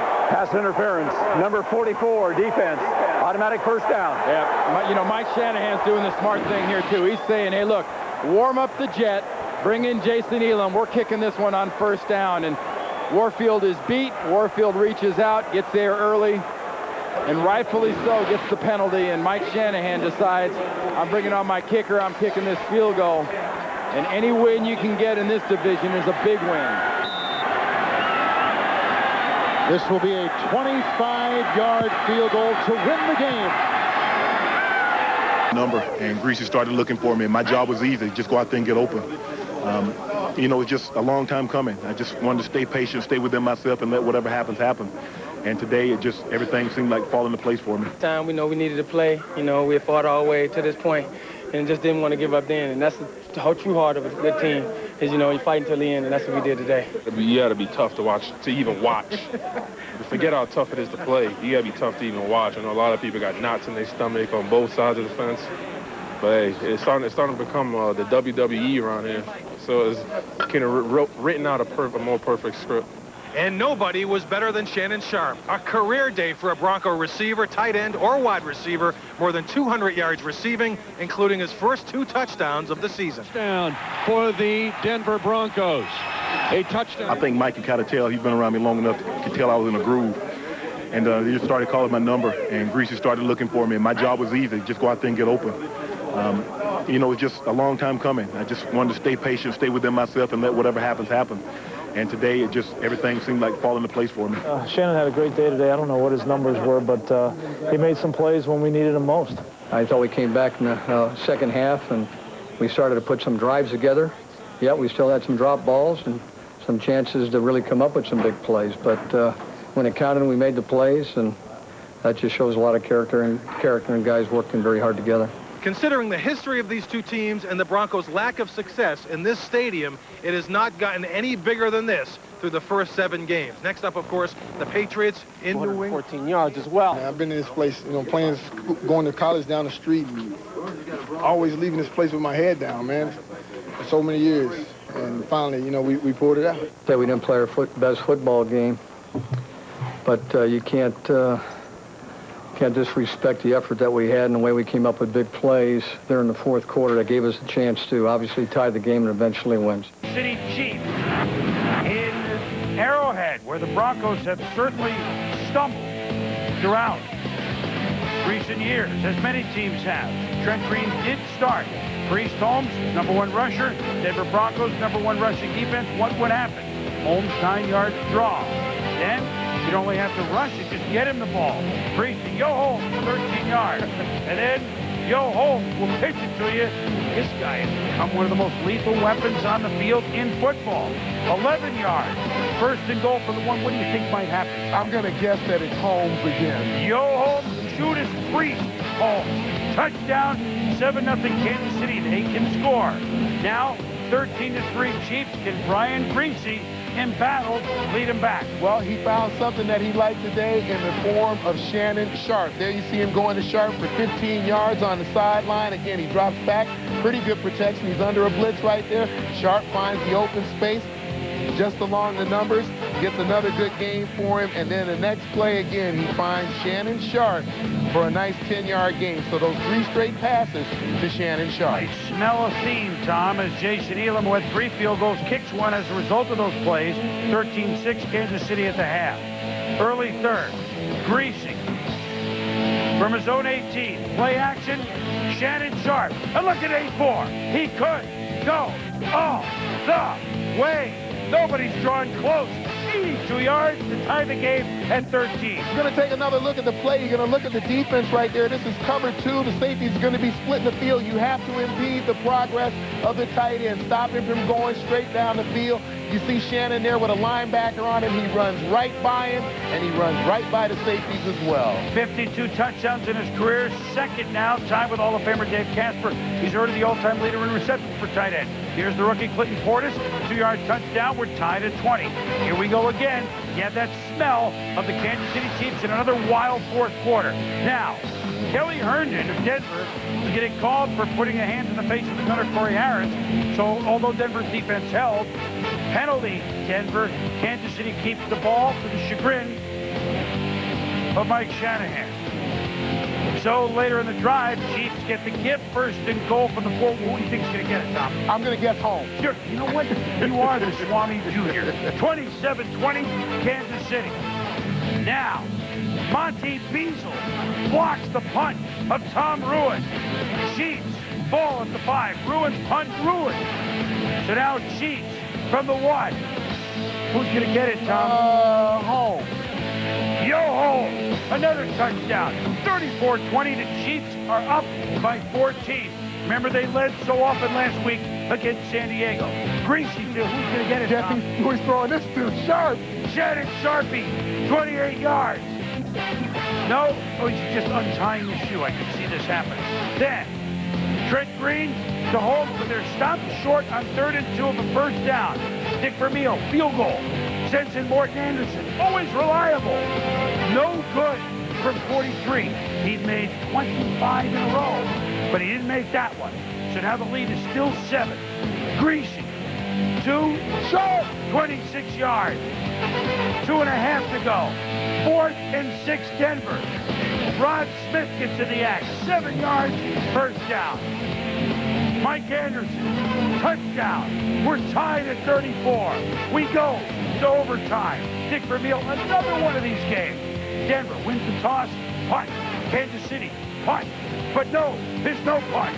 Keith Burns blocks the punt by Dan Igor Straczynski. Burns on touchdown. Guys count along the line of scrimmage. Burns switched from the right side to the left side just before the snap. They miscounted. He came through free. So now the Broncos in business, 3rd and 7. Pass interference on Eric Warfield, defending against Ron Smith. So after that, 25 yards out, we send in Jason Elam, who thought he'd won last week's game with a late kick, does win this week's game. Broncos win 37-34 in overtime. The Kansas City Chiefs in the 4th quarter have scored 102 points. They've given up 99 points. They're a riot. 4 touchdowns combined, scored or allowed by the Chiefs every 4th quarter. This one, they blow another lead. Denver with a huge win. They are up to 5-2. Ed Werder with Shannon Sharpe afterwards. We knew coming in that they had given us some big plays down the middle, and I was just hoping I was going to get an opportunity to get my number called, and I can get an opportunity to make one of those big plays. And today, it was just one of those days where it seemed like everything went right for me. I got upset because I got a penalty down on the 5 and backed us up, and then right here in overtime, I kind of ran out of bounds without getting the first down. But all is forgotten. We won this ball game, and I'm very excited. You hadn't been in the end zone in 13 straight games. Get there twice today. How good does it feel? It feels really good. I just want to be in a situation where I don't want to politic and cry and complain for the football. It's just when they call my number, I want to be able to step up and answer. And today I was able to step up and make the plays that I know I can make. Okay, Shannon, thanks very much. Back to you, Boomer. No talking now. Just go play football. Just go play the game that you love.